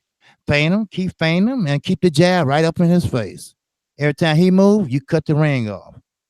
Cut the ring off. That's all you got to do. Earl knows what to do. You know, he's very easy to coach, to train, you know, because when you have that, look at Deontay Wilder. They are two different people. He's learning, Wilder. He's learning how to hold now. He's learning how to use his jab straight now, and he can throw a punch straight. But look at Bud Crawford. His shots are too wide. All Earl got to do is go straight down the pipe with the left. Boom. Just like Amir Khan. He moved Bud back with one punch. He didn't mean to do it probably, but he did. And Bud moved back, you know, just with a chest punch. That's all it was. Now think about if Earl hit him in the chest. Think about if Earl hit him in the ribs. Think about that. You know, you got to foresee things, you know. So that's all. The chat agrees with me. Okay, I'm winning the conversation. Abel Mahari agrees. All throughout the chat, they agreeing with blood boxing today. Y'all are smart, okay? That's right. Listen to what I'm saying. Terrence Crawford is the most skilled fighter in the game today. He could do it all. He could switch it. He could fight out orthodox. He could fight out the southpaw stance. He got more power than what's his name, Errol Spence. He got more shocking power according to Maurice Hooker Okay, there's a lot of shit he got over this man. He's been undisputed. All right, he's the man. He's the fucking pound for pound king right now. Hands fucking down. All right. End of discussion. All right, I shut it down today. I got the two older brothers in check, and I let them know how it is. All right, your boy blood boxing. First of all, let me tell you something, dog. I don't care what none of these Adelaide Bird judges in this fucking chat got to say about this shit. I know damn well that we're having a good conversation, dog. But I do see Abel Mahari over there saying, "Happy Easter, OGs, for not holding nails on 78 and blood. You can't handle the truth, dog. I ain't holding those. I ain't holding no L's. I paid the money, okay? I paid, yeah, 78 snuck in and stole the victory. 78, you know what 78 did? 78 Sports TV was a spectator. I'm boxing somebody. He jumped behind my back and hit me in the head with a fucking paddle, and I took an L from 78. 78 Sports TV took advantage of the moment. He was a true opportunist. He was a true opportunist. And that's okay. That's okay. I was slipping. I ain't slipping again, no, dog, and I ain't slipping this morning. But let me get to the rest of these. BFTB Boxing said, perfectly broken down. I learned from a master. That's what's up. Felix Nunez, horsehair gloves hurt Khan face, shoulder tore up. Damn, did they have horsehair gloves on in this fight? You know Errol don't get to fight. He ain't gonna fight Errol with no horsehair gloves. I did hear something about gloves, but Khan could have had, Terrence Crawford could have been wearing 16-ounce gloves and still did the same shit to Amir Khan, dog. He got his ass whooped. And Muhammad is the one said, nah, for nah, you were the John and you got tricked. I didn't get tricked. A John don't get tricked. A John decided he wants to pay the money because he don't want to have to go to a club and hear some chick yapping in his ear and have to spend his same amount of money on and might not get the loving, but he just goes and gets a chick and be like, here, dude, here's your $200. Let's get it done and get the fuck out, okay? I got no hater. That John is a good businessman. He realizes, no, there ain't no need to be wasting time and energy with these girls that all they're going to do is suck you out the same $500 not to get none, but you can pay $200 with somebody else. But it is what it is, dog. It is what it is. Let me go back to Teofimo Lopez, though. Teofimo Lopez. Oh, Woolbag. That's where I was. He said, Bud beats Spence. You should wear a Team Crawford hat and t-shirt. I wear a Team Bud Crawford team hat and t-shirt today. Okay? I just bought. If you anybody in out there with Team Bud, hit me an email, send shit to me because I already paid for it, unlike Blood. God damn. Y'all want some more money out of me for a Bud fight? I bought the Postal fight. I bought that robbery, that Postal fight. I got ESPN Plus. For now, stop bragging about spending your money on a fight that wasn't worth it, bro. You took a loss last night. Just admit up to it and leave it at that, bro. It's worth it to me, man. It's worth it to me. It's worth it. I believe in the Black Pride Fighter, dog. I believe in this. Oh, there go the book. There go the book. Let show me the cover again. Oh, there it is, right there. I love it. I love it. Hey, it's a hell of a book too, dude. Hey, Blood, you did it right then. Blood, God dog. Oh yeah, you know. Oh, I'm getting it. I'm getting it. It's on order. Dog, this shit is good as shit. Hey, for anybody that want to read about the history of black fighters, is this book, Black Genesis, The History of the Black Prize Fighter from 1760 to 1870 by Kevin R. Smith. This shit is one of the best books I've read, period. It's so exciting, man. Talking about these great fighters.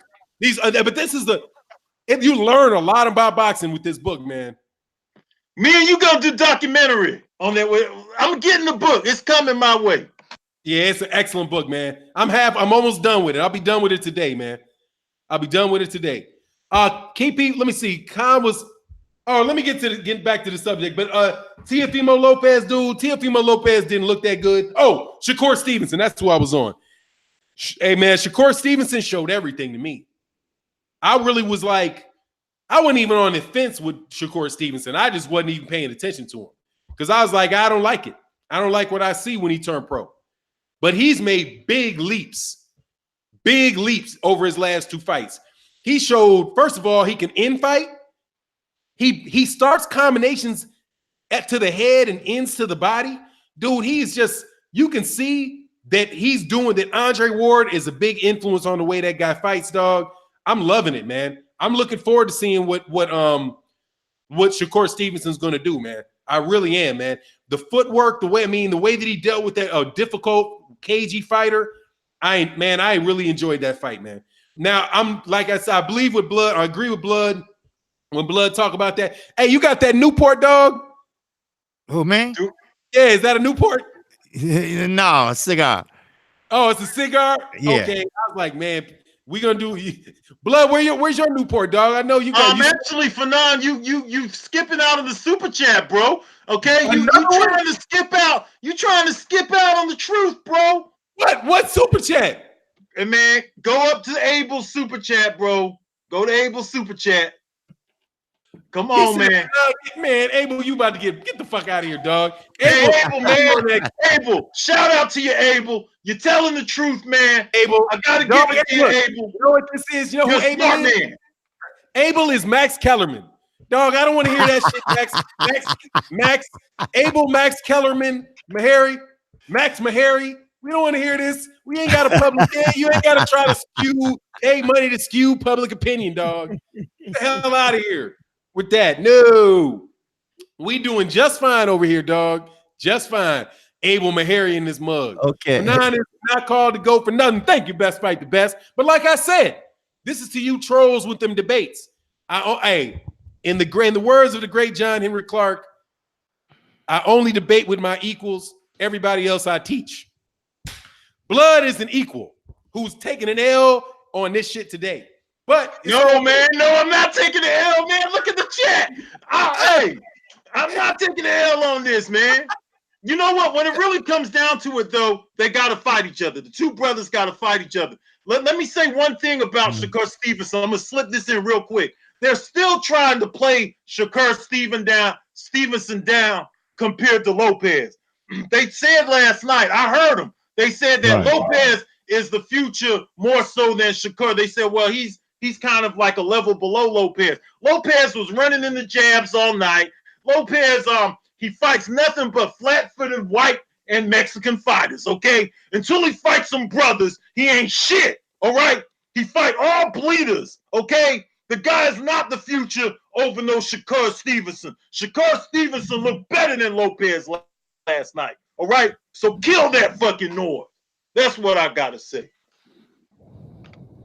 Oh, yes, and Bush God and St. Cruz and dog appeals to emotion and loud talking Negroes do not just win. You don't win debates just on appeals to emotion and calling me a hoe because I got tricked out on fights that I should be paying for as a loyal boxing fan, dog. I took an L with 78 though, but that's only because he cheated. He wasn't one man, dog. But I took an L on that. I'll admit my L on that. But don't worry. Don't worry. The game is long, dog, and the game is strong. The game is long and the game is strong. Okay? Ain't over till it's over. Yeah, hey, dog, when you least expect it, expect it. That's all I'm gonna say. Like the famous, like what that dude say? What show was that? I think that was like the Little Rascals. When you least expect it, expect. Oh no, that was like Happy Days. Yeah, when you least expect it, expect it, because that's just coming, dog. When the least expected 78, expect it. Hey, them kids don't know what you're talking about when you bring up Happy Days, man. I mean, only people who are like in our age range gonna know anything about it. Happy Days. When you least expect it, expect it. Now let's change conversations, man. To man, I'm Abel. Dog, let me say, Abel, if you gotta pay to say a guy is winning, shout out to Abel in the super chat. He says you can't handle the truth, Fanon. Blood is giving you blazing truth. Shout out to my boy Abel. Salute, and we appreciate the support. Abel just trying to get you on his channel, dog. Abel just trying. Hey, Max Kellerman, Abel gonna say, Floyd Mayweather Jr. is the greatest fighter. I mean, I don't care. Max Kellerman is shit. We ain't trying to hear that, dog. Okay. Blood is out here saying things that are just blatantly. Come on, man. Come on, man. It is what it is, though.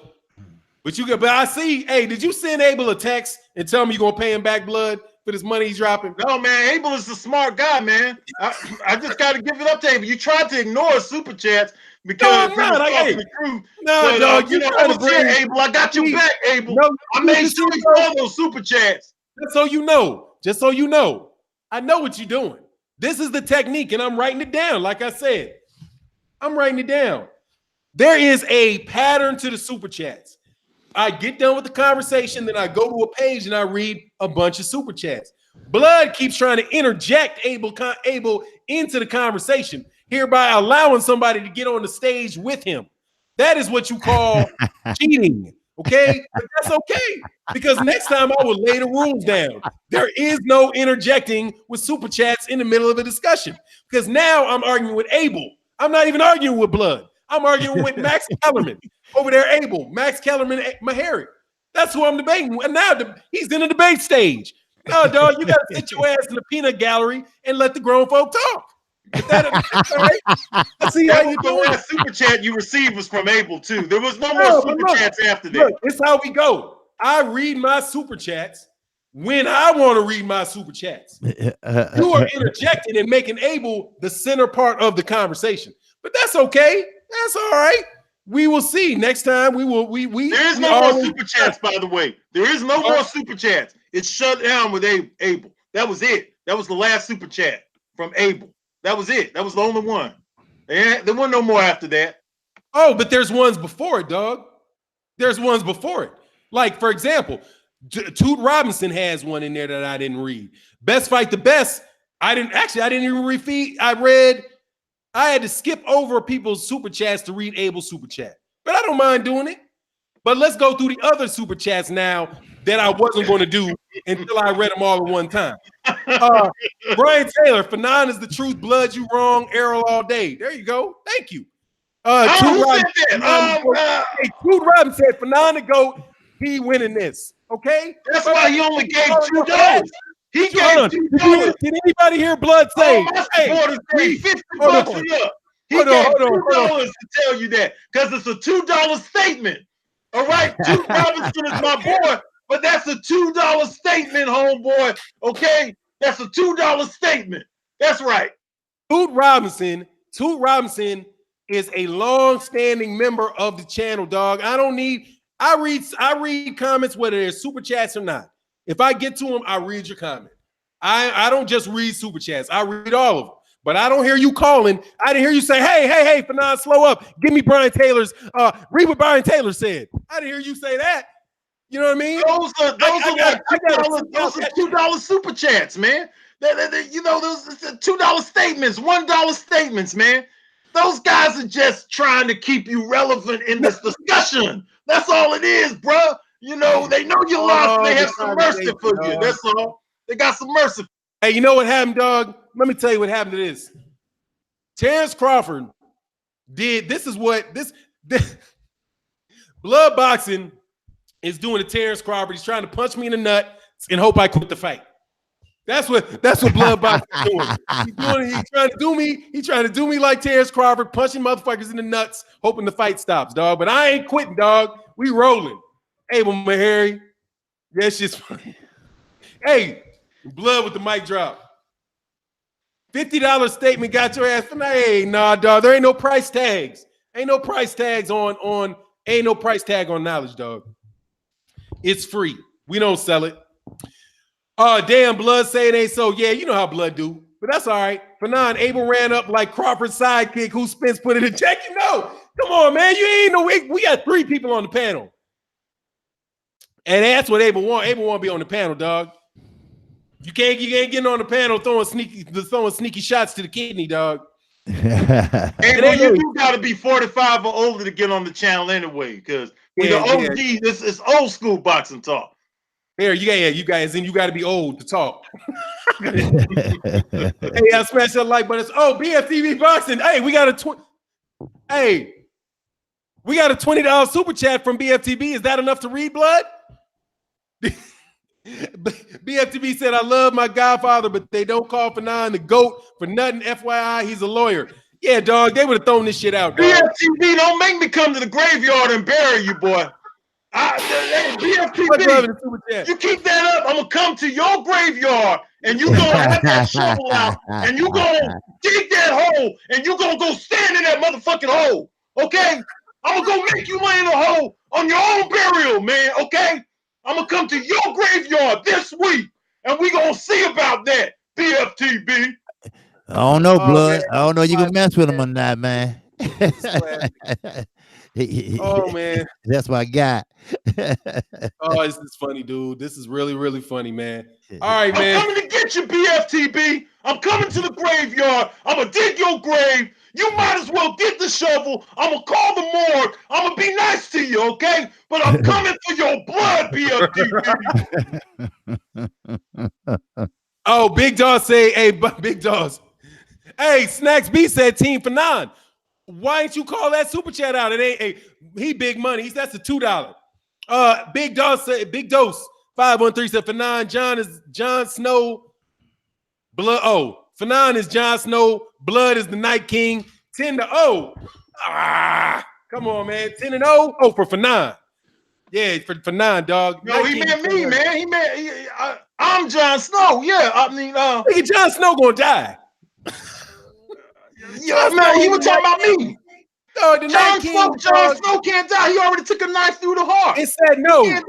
For 9, listen. For 9 is Jon Snow. Blood is Night King. For 9, 10-0. Read it slow. For 9 is Jon Snow. That's me. Then it said Snow. Blood is Jon Snow. Blood is the Night King. And it's for 9, 10-0. Yeah, but read Michael Johnson. Read some of these other chats. I mean, I've read every super chat, dog. I read every super chat. But BFTB said, and Snacks B say team for 9. Thank you very much.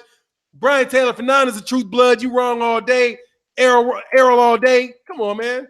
Yeah. But it shouldn't even have to be like this, dog. It shouldn't even have to be like this, dog. You shouldn't have the homies have to climb out and be like, this shit ain't even right, dog. We got to get out the stands and everybody got to start fighting, dog. That's how it is, dog. You got cats low blowing in the ring. They're like, nah, dog. Hey, by the way, man, in this book, dog, that's some wild shit going on in England, dog. This one champion, dog, was named Young Melano, the first welterweight, a welterweight from America that went over there to the UK, whooping people's ass back in like 1840. He was whooping somebody's ass so bad that these thugs from I think some spuds from Sheffield or some shit all jumped in the ring and threatened to whoop his ass if they didn't give him the fight. And that's what you tried to make happen in this live stream with Abel Mahari, man. Oh, wow. Hey, thanks for that knowledge, though. Thank you for that knowledge, bro. I'm listening to what you're saying. I'm listening, bro. It's dirty. Hey, Michael Johnson, right now, shout out to you in the super chat. Hey, I'm telling you right now, I'm calling out all boxing historians. I'm going to be the greatest of all time. Well, with that book that you got, I'm gonna get that book though. You ain't gonna beat me out on that book, bro. You ain't gonna beat me out on that. Oh, but I got a better one coming. I got Boxiana coming. Oh, I'm getting that too. Nah, dog. I got Boxiana. Boxiana is a 448-page chronicle of all bare knuckle fights and UK fights from 1760 to 1900. And when I read that bitch, I'm killing niggas. Okay, I read that shit. I don't want to see Kurt Sugar. I don't want to see Lawrence Williams. I don't want to see blood. I'm telling you, I'm about to get me a PhD in boxology, and y'all will never touch me again. For man. Hey, don't do it to us, man. Don't do it, bro. Don't do it. Don't do it. I'm doing it to you. Don't do it. Saying this shit, dog. I know who Tom Cribb is. I'm gonna be like comparing, dog. I'm gonna be comparing Tom Malinois to Gervonta Davis in this bitch, and motherfuckers will be like, who? Be like, yeah, Tom Malinois was a motherfucker, real short, stocky dude, came from the U.S. Did you know that boxing in the U.S. that the lineage of the great boxers went from Bill Richmond to Tom Malinois to Sam Sutton to Young, and then the first black title holder was a cat named Jeremy Percy. I think it was Percy out of Australia, and the reason he did it is because they threw his ass out of the UK so he wouldn't win a fucking title. He went down and was in jail for 2 years, came out, and there was a whole series of black bare knuckle fighters in the 1850s and never lost a fight. But ducking is old as shit, Wow. dog. This ducking is old as shit. And the gambling section, dog, y'all ain't gonna hang. But I'll teach you. Hey, Fanon, I appreciate that though, man. Great information, man. I don't have that information, but I'll get it though. Yeah, I will get it. I will get that info. And then you got a couple of people in the super chat, like Brian Taylor. There's a few people they drinking alcohol on Sunday, man. They drinking whiskey. They started out in the morning on alcohol, drinking hard liquor. So, you know, a few of these guys drinking hard liquor this morning, okay? Y'all need to stay away from the alcohol. Brian Taylor, stay away from that alcohol on Sunday, man. Come on. Give it up just for one day, man. Just for one day. Hey, watch this, though. Watch this, though. I know you don't like this, though. I'm going to show you something here, too, while we talking this shit. I'm going to talk this. Okay. I'll get to the super chats in a second, but this is OG boxing talk, right? So let me show you a little something here. It's gonna take a little something. It's gonna take a little second for me to get there, but you know, have patience. Omega Red, you drinking that Kool-Aid? You drinking Mad Dog MD 2020? Omega Red, you drinking some MD 2020 this morning, bro? Come on, man. That shit give you hangovers, man. Chill out with that, man. Go to church, man. Go get your Bible and go pray or something like that, man. See how blood do you? Blood want to call you a heathen in this mug because you don't agree with him. Go get your Bible, bro. Go pray on Sunday. Go to the church. Watch this though. Now, I'm about to share my screen. You ready for this, blood? Okay, I'm ready. I'm ready for it. It's gonna be a free start though, dog. See? I'm giving you fair warning, dog. I'm letting you know the race is starting. I'm letting you know too that you too, Kqkc. I'm warning you all. The race has started, dog. The race has started. But here, you got to be fairness. You got to let people know where you coming from. So let me share this screen real quick. Let's share this screen for the cats out there. Shout out to Abel Mahar. We're going to get to that, Abel Mahar. We're going to get to that. We're going to get to that in a minute. Oh, shit. Okay. So, it's showing my screen, so I got to talk. See that right there? Yes, sir. The Sundowners? Yes, sir. Your live. Oh, damn. Can you see the screen still? Yeah, we can see it, bro. All right. The Sundowners. I just got this book. It's an ebook, right? It is The History of Black Prize Fighters, 1870 to 1930, Volume 2, Part 1. Dog, and you can only get it on Nook. I might print the mug out and try to do it. But as you see, I always made it a practice to sneak out pictures of fighters which I researched. But let's go see what they got, what they doing over here. See these words flowing in front of you, boy. Past acknowledgments, the vanishing. See how they write here. Tom Mellenwall was America's first great prize fighter, talented, ambitious black young Tom, a former slave. And we're gonna roll through all this. Talked about Tom Cribb, Mellenwall, Cribb, all this stuff, how Tom Mellenwall got robbed, all of that.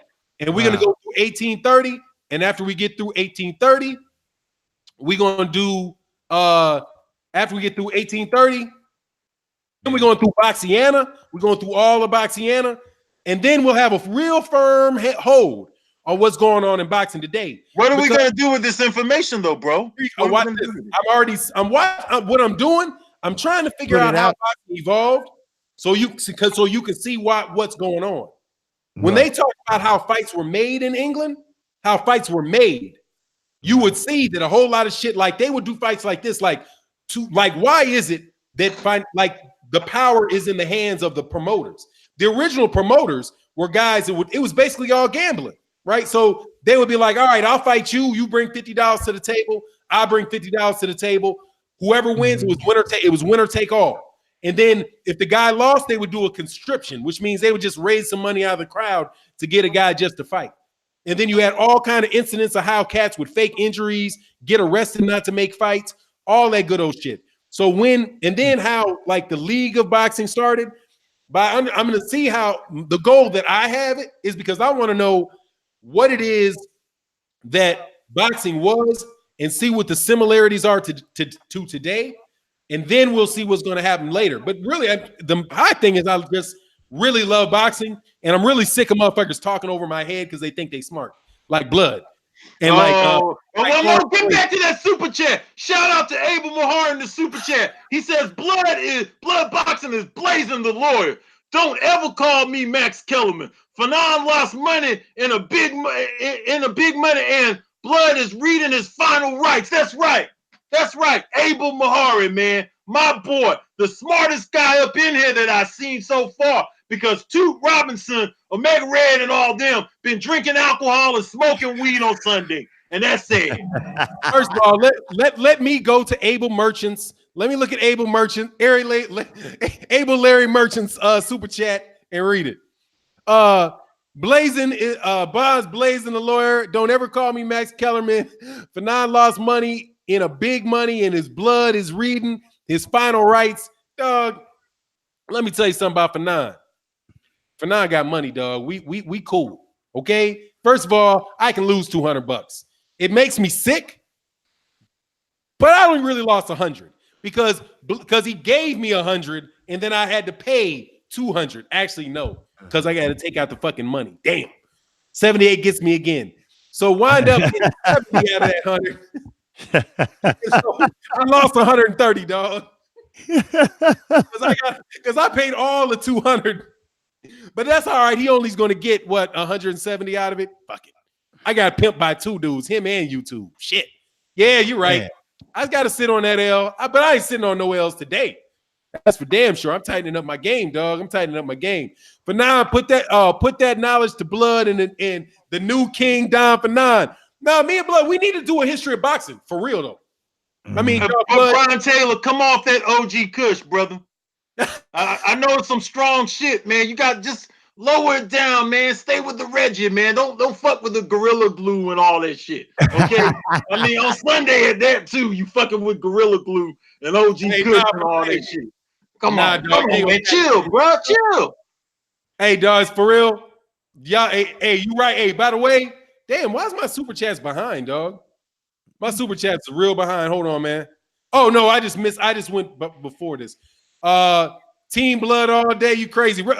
Michael Williams. Oh no, let's go back.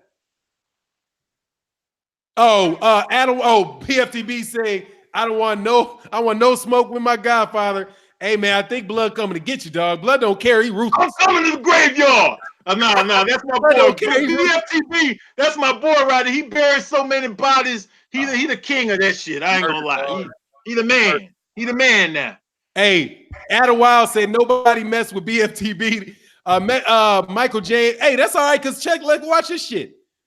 Once the way, and I mean this with all dead seriousness, the way that Best Fight the Best studies the game, once he gets done murdering killing half of the UK over this Anthony Joshua shit, that dude right there is going to know damn near fucking everything, because he's going to be a true boxing scholar, because he's got an attention to detail, and he's got a consistency, and he's got a passion for understanding the details.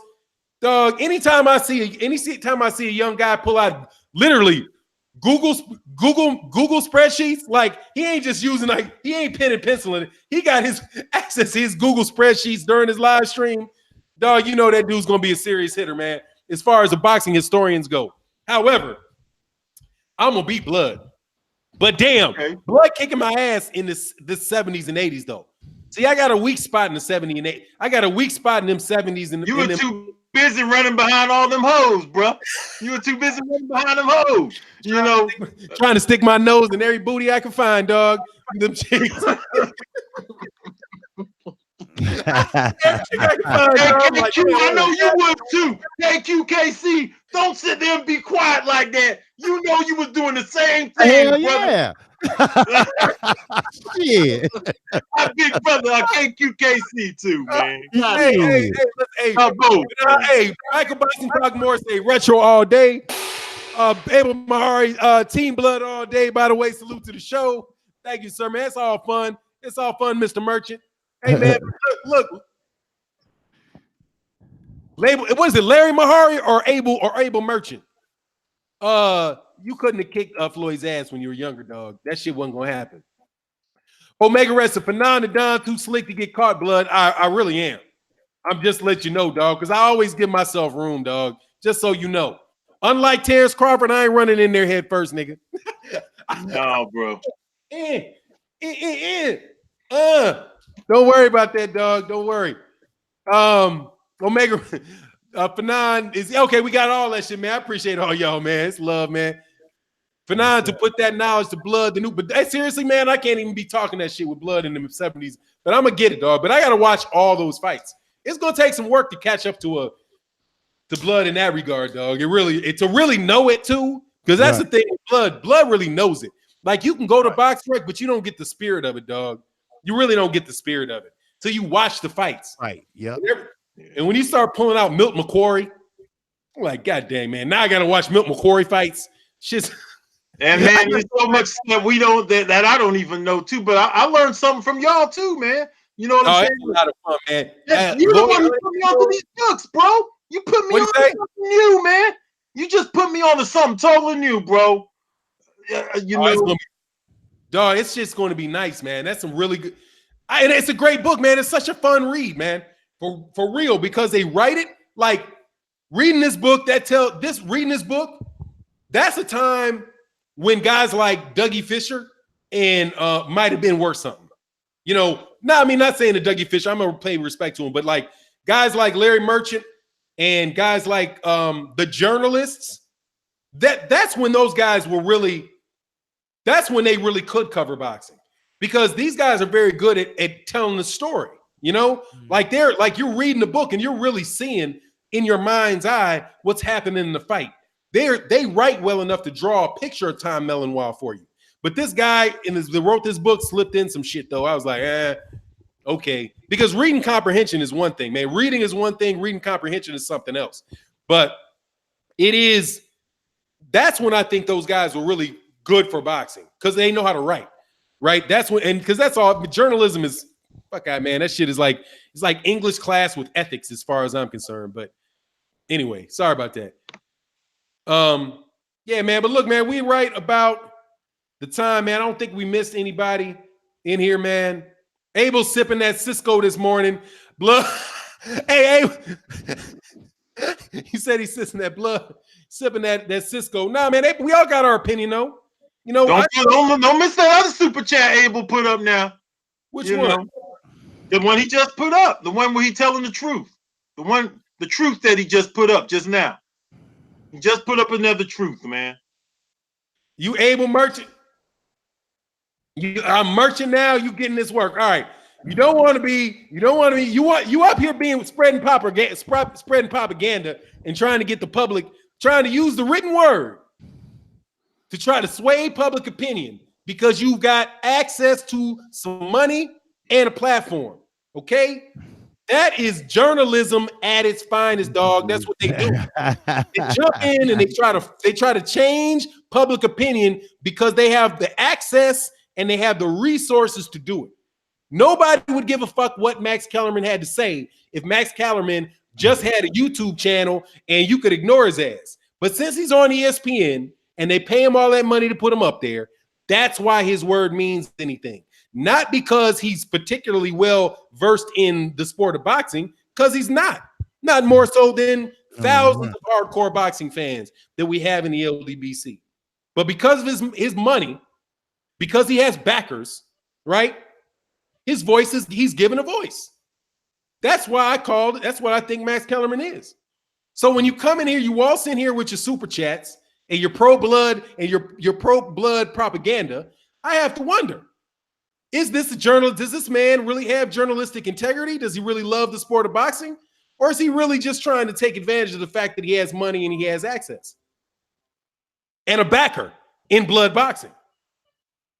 I mean, am I wrong? Am I wrong? Yeah, you're wrong, brother. You're wrong again. No, you're right. You're wrong again. Hey, I'm not easy money. Another strike. Another strike. I ain't easy money, dog. It ain't easy money over yonder. Fanon be hitting that straight moonshine. He moved out to Texas, and now he been in them backwoods of Texas getting some of that Texas strong moonshine. Oh man, damn! I did drink some shit last night that felt like moonshine. I had to pour that shit out. I was like, oh no. This shit is like, woo. That's all good, Abel. I know, man. Hey, Abel, it's all good. I just, like I said, man, I'm on the channel with Blood. I only debate my equals. Everybody else I teach. Blood is a motherfucker. He know he is. But hey, dog, I ain't no soft touches over here, man. Fanon ain't no soft touch. I'm just telling you. That's right. Fanon ain't no soft touch. You coming up in here, you gonna get hit upside the chin. We're gonna see if you can take it to the chin. That's what it is. You look at Ernie Shavers. Yes, Ernie Shavers got outboxed, but Ernie Shavers put a whole lot of damage on Larry Holmes. Larry Holmes had to get his ass up off that canvas. Yeah. That's all you can hope to be. All you can hope to be, dog. You got to pack a punch. And all these cats that want to debate me, dog, I don't even let them near me. Just so you know. Yeah. Hey, look what Omega Red said, Fanon. Look what Omega Red said. Oh, Omega Red, did he?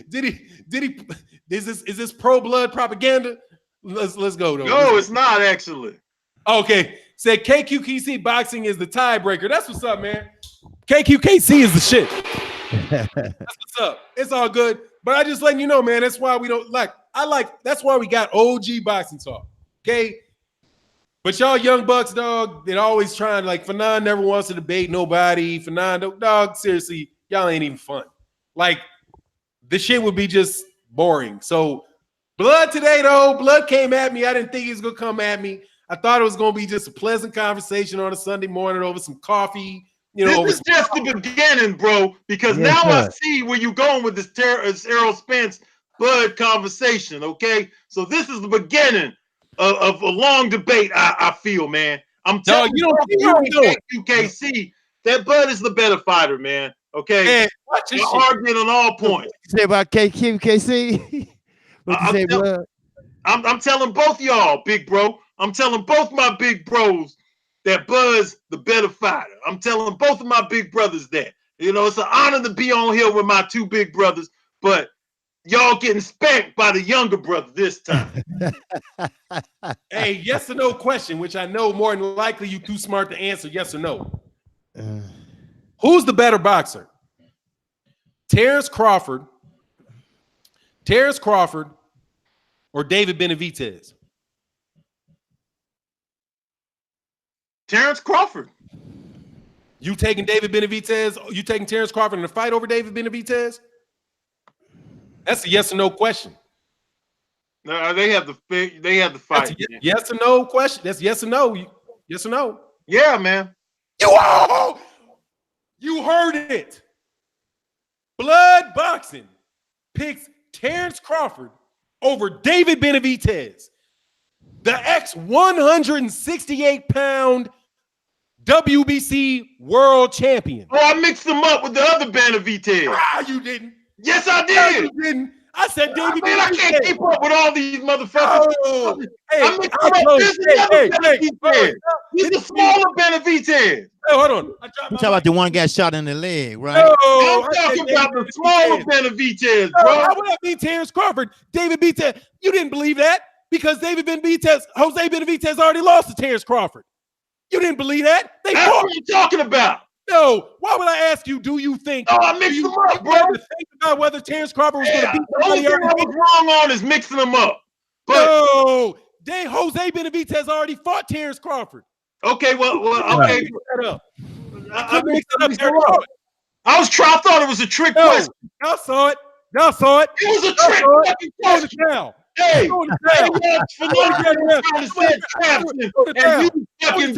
last names to screw me up. He's trying to use last names to screw me up. Hell no. He waved them on. Man, hell no. Fanon ain't won shit, Mr. Dillon. Oh, you see me? You wrong. Fanon said traps. Yeah, what's pleasing in sports? I knew it. I knew he was setting a trap. I was trying to figure it out. You're right. That is the 168 one. You're right. But you setting traps, man. No, you fucked up, Fanon, man. You did me dirty, Fanon. That's cool. You did me dirty then, bro. You did me dirty. Hey, y'all see him out? Y'all see them flagrant fouls that he got going right there? He set a trap using the same last name, somebody with the same last name on a spreadsheet that got 170-something title holders. Okay, Y'all can't expect blood boxing to keep up with 70-something of these motherfuckers, all right? Phenom knew what he was doing. Oh, Y'all put it like this way. Yeah, Terrence Crawford would be the 168-pound fighter because he's that good. He's that good. Phenom, yeah, that's right. San Cruzan, Phenom gets disqualified for doing this. He gets disqualified for doing this for blood boxing. Okay. I lulled him to sleep, dog. I lulled him to sleep with that jab. Bah! Uppercut, dog. Now, Abel. That's fire. That's fire. Y'all don't want that smoke. Y'all don't want that smoke, dog. Oh man. Blood, you were thinking hard, man. Oh. I'm trying to tell you, y'all niggas don't want that smoke with the Man, Phenom, I knew it was something, man. Yeah, I know who Benavidez is, man. The 168-pound guy. Hell I know yeah. what you're talking about. Hell yeah. Hey, dog. But fighters back in the day, Wildcop them fought guys 20, 30 pounds bigger than them. Nah.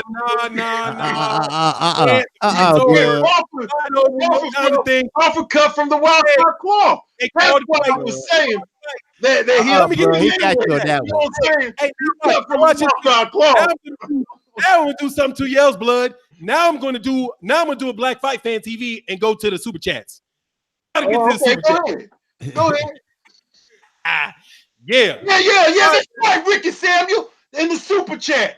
I'm going to the super chat. Ricky Samuel, you're right. Hey, blood, don't forget, Phenom is a lawyer. That's what he doing, man. You know, he brought the lawyer stuff. He put on his lawyer hat and brought it to OG Boxing Talk. What kind of shit is this? Y'all need to get on this case about that shit. All of y'all, get on Phenom the Don case for that shit right there, man. Bringing the lawyer talk to OG Boxing Talk with him and the brother Kqkc. What kind of shit is that? God, dog. You was thinking hard, blood. You was thinking. You know what? Because I knew there was another Benavidez, but I couldn't think of which one was which one. I just want to put on the record that it's over. Okay. It's over. Somebody need to call in the smelling sauce before we got to go another round, dog, because I got some more, dog. Okay, I got some more. I'm gonna watch Just so you know. I'm watching you. For now, I'm going to the spreadsheet. Next time I'm unsure, I'm gonna go straight to the spreadsheet. Okay, I got the spreadsheet right here, and I'm gonna keep it with me. Hell no, dog. Oh my God, blood! I told you for now, slick as ice, dog. For real, dog. Y'all don't want to debate. Hey, for real. I'm not easy. I told you, I am not easy money. It's not easy money over here, dog. It's not easy money. But they saying you got disqualified, bro. You can't disqualify me from my chat. You got niggas ain't got no, bro. Niggas ain't got no. Are they a moderator? Hey, I name moderators. Okay. You flagrant foul, man. You flagrant foul, man. What's plays in the sports said Phenom slicker than black ice on a highway. LOL in the super chat. T-Dub. Hey, dog.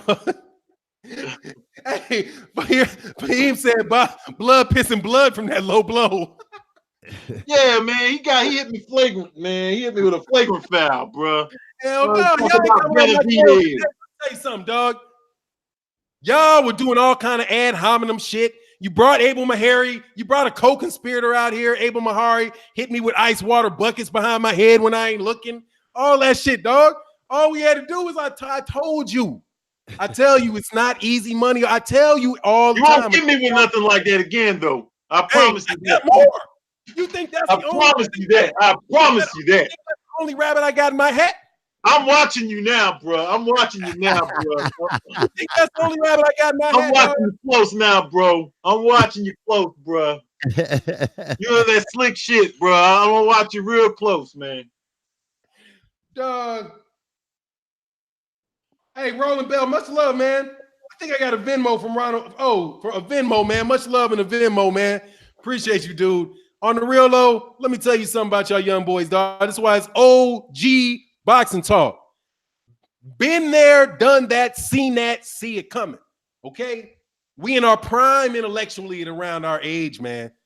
And Blood's just a little young. Blood just. Oh man, God, dog. There you go. There you go. Oh Lord, man. Young.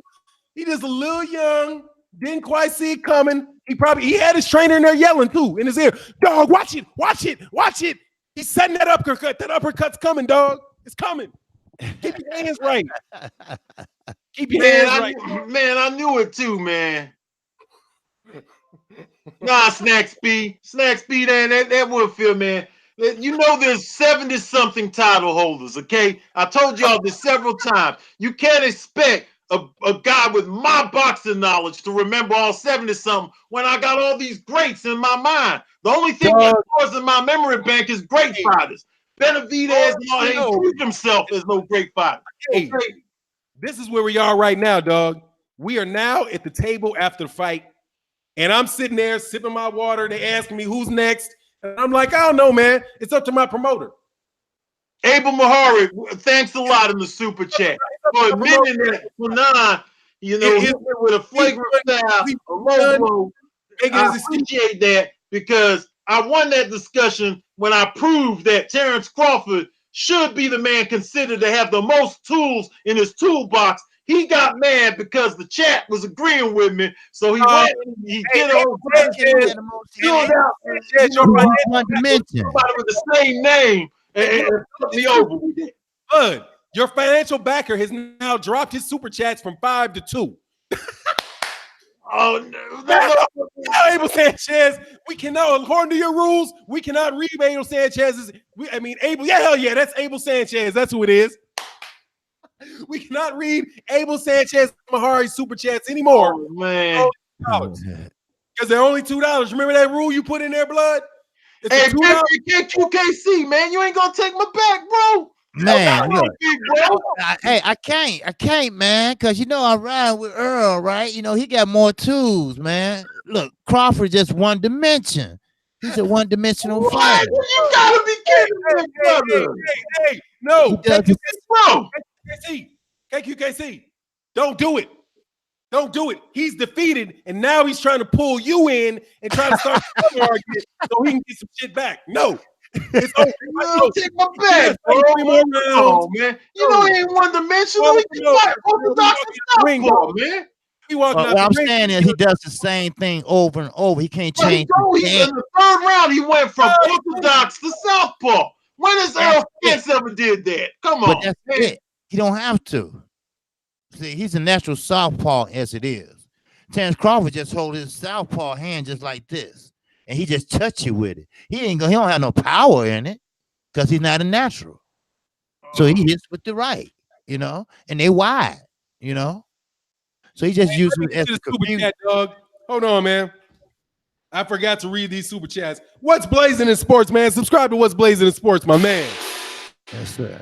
Said Fanon slicker than black ice on the highway. Yeah, because you will crash fucking around. Snacks beat Fanon hit Blood with a one-hitter quitter. Oh, dog, it's beautiful too, dog. You know what it was like, ironically enough? It was like when Terrence Crawford hit Jose Benavidez with that uppercut in the 11th round. The Jose Benavidez that Blood know damn well Blood had already fought in his last fight. I thought it was a trick question. I got to remember 68 world champ, 75 world champions to know who the last dude Terrence Crawford fought was Jose Benavidez. But anyway, boop, that's that one in Twitter. Abel Mahari for 9, Cochran throwing. Oh, I'm sorry, that's a $2 super chat. But that's all right. Hey, Abel, I'll lend you $3 hypothetically to get you up to $5 where I can read your super chat. That would be for 9, Cochran throwing, low blows. We got you, Blood. And you know what? Les Morris, much love in the super chat. And Leslie Morris, if you don't mind, can I lend your $2 super chat to Abel so that he can be above Blood's minimum that he required for super chats to be read? Oh man, God dog. Here we go. Abel, can I assign that? Lord. Since Abel Mahari no longer has the confidence in Blood to be, he's like, I done lost enough money. I ain't gonna be a whole like Fanon was last night. Yeah, dog. Yeah. Like I tell you, I'm not easy money, dog. I'm not easy money. Fanon, I'm gonna get you back next week, bro. I don't forget this. Just be ready. I'm gonna get you back for this, Fanon. Abel Murray said, no, don't put me in the same breath as Fable Sanchez. You don't gonna do it for 9. Hey man, he's not Abel Sanchez, dog. It's Abel Mahari. And I hereby officially withdraw all nicknames duly given to Abel Mahari, including but not limited to Abel Merchant, Larry Mahari, Max Kellerman, straight out Max Kellerman, Max Mahari, Abel Kellerman, and Abel Sanchez. I have now duly released all copyrights, all holding, and have now forward agreed to, unless provoked by Abel Harry, never to institute any of those nicknames again and defame his character, provided that in consideration that Abel Mahari never sticks his nose in a fight with me in blood boxing again. Duly signed and noted by Fanon, just whooped your ass, Esquire. Yeah, he lost. Fanon lost, bro. He dropped this mic. That's cheating, man. What he did is he pulled out an old trick. Mic on these bitches. Pulled out an old trick, a technical foul, like when Bernard Hopkins used to go low behind the referee's back on the blind side of the referee. That's what he did. He hit me with the veteran punch, but it's a foul, bro. That don't count. Fouls don't count. Flagrants don't count, okay? Terrence Crawford has the most tools in his box, all right? I proved it. Everybody was agreeing with me until he dropped some that show don't even count, man. That don't count, man. Come on, how many people in here really know about anything really much about these Benavidez guys? David Benavidez. We mix them up, though, bro. I can't keep up with all them guys, man. Let me get to the super chats, dog. Look, this has been fun, OG boxing talk. Sunday, I'm quite sure Blood is going to have a master plan that he's going to bake for me to try to come get me. Yeah, I'm not going to forget it. And I'm also mad at Kqkc, my other big I know you're going to say that. Take my back. You know what I'm saying? Y'all didn't Still my guy. Hey, Omega Red, much love in the super. Ain't both of y'all from like Chicago area? Ain't both of y'all from Chicago? Yeah, I'm from Chicago. That's what it is. Y'all done teamed up. Y'all Chicago brothers teamed up on the dirty South, brother. Okay, I see how y'all doing me now. Okay, I got you next time. I'm just speaking truth, Blood. That's all. That's all right. You had Abel Mahari. Abel Mahari did more supporting than Kqkc did. But Omega Red said they called for 9 and down for a reason. Abel, just focus. Keep your head above water. Yes, young man. Now, look, on all seriousness, though, Abel, you got to send a scout out first. Okay? Before you start with somebody, you got to be like, dog, what does this guy have? But what you got to understand about me is, I started the game in a very structured argument environment with rules, right? With rules, just very rule-based. Then I come to the LDBC and it's a fucking street fighting debates. So I'm like, okay, I got technique and I'm gonna make it a fucking street fight. Y'all don't want to do that, dog. You don't want to fight. You don't want to do that. So now I'm like, okay, you get to use ad hominem arguments, appeals to emotion, all these 32 fallacies that fool people in arguments. I get to use them. All these fallacies that I was not able to do.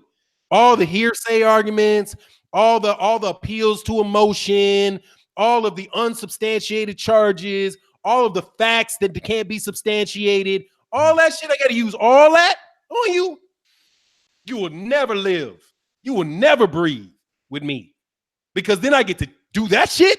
That's like, oh, Tyson gets to fight, but when he bites your ear off, it's legal. Nah, dog. Don't ever try that shit with me. Okay? OG. For 9 to Don, damn it. Let's do it. Can I? I don't want to go. I'm gonna let that go for now. I'm gonna let that go. I'm gonna let it go. I'm gonna let it go. Hey, dog, I'm gonna let it go. I'm gonna let you slide that time. Let you slide. But next week, bro. Next week. That's your ass next week for now. That's your ass next week. I'm here to tell you now. And Kqkc, you've been being quiet over there, big bro. But I'm both of y'all Chicago brothers teaming up on me. I'm gonna get you guys back for that, man. Hey, I'm just speaking the truth, dog. man. Look. Hey, Snacks B said, kiss the ring, dog. See that ring? That's platinum and diamonds, dog. When you kiss it, it's gonna taste good, dog. When you kiss that, that's that good platinum and diamond kiss. It ain't gonna make your mouth dirty or nothing. You know what I mean? It's clean too, dog. It's clean. You gonna like that. You gonna like that ring. Get out of here with that ring, man. Go on with that ring now. Get out of here with that ring. Go on with that ring, dog. That's the losing ring. That's the losing ring right there. That's the losing ring. Oh God, man, it's hilarious, man. For now, I got blood best. Hey, man, but look, hey, now before we get off, because we're gonna get out of here, man. Now, I'm gonna give closing words, but remember, I get the last closing word. So make sure you don't try no sucker punches on the way out the door, dog. Ooh-wee. I see, but if I was dirty, I would just say channel over, boop, and end it. See, that's the technique I'm not gonna use. Just to be like, it's over. We'll see you next week. Thank you guys for coming. Peace. But that would be low blow, dirty style Just the shit. fact that you could even think of doing something like that. Show me where your mind is. Oh yeah. I see. Just the fact that you can even think of doing that. Show me how dirty you is, man. You's a dirty player, man. All right. Now I know. Now I know that you dirty. And when I come back, I'm playing dirty next week, bro. I'm playing dirty. I'm gonna get you. I'm gonna get you for that. You ain't Kqkc, both of you.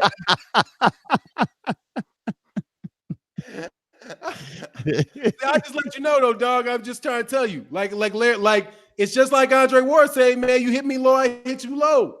You hit me low, I hit you low. But I'm a little worse, dog. You know, that's why I want to do that, man. That's why I try to stay in my lane, try to make my little rumor base. Brian Taylor, man, stop smoking that dope, bro. You smoking straight up dope. Sherman, dope, dirties. You got some dirties, bro. You smoking, you putting cocaine in your fucking shit, bro. Come on, man. Come on, stop smoking them dirties, bro. Stop smoking them dirties. It ain't good for you. All us brothers over 40 shouldn't be fucking with dirties. All right. Oh man, this is fun, man. All right, so final words though. As long as we agree the fight's over, can we all agree mutually to ring the gong that the debate is over at the ring of the gong? Is that a fair rule, blood? Yes, sir. Yes, sir. All right, Kqkc. Yes, sir. Debate is over at the ring of the gong. Yes, sir. Oh, now, before you ring it, anymore, but I got a shotgun in my head. Before you ring it, you lost. Okay, now go ahead, ring the gong. Okay, now I lost. Thank you very much. You know, it's okay. The ring is available for kissing. 1, 2, 3. Debate over. All right, blood. Closing words, blood. Okay. The debate is over. So next week we will continue the journey of OG Boxing Talk. Join us as we walk down this journey back in time. You know, the old school brothers will be back in the house. I want to say to my big brothers, Fanon and Kqkc, that it's been an honor to be here on the forum with both of you brothers, man. I got nothing but respect for you two brothers, man. And man, it's just an honor. I look forward to hanging out with you two bros, man. And hey, man, it was a good week of boxing, man. You know, I'd love to see that fight happen with Terrence Crawford and Errol Spence. I think I'm gonna start to pay a little bit more attention to what's going on, man. We got a good fight, a legacy fight on our hands, man.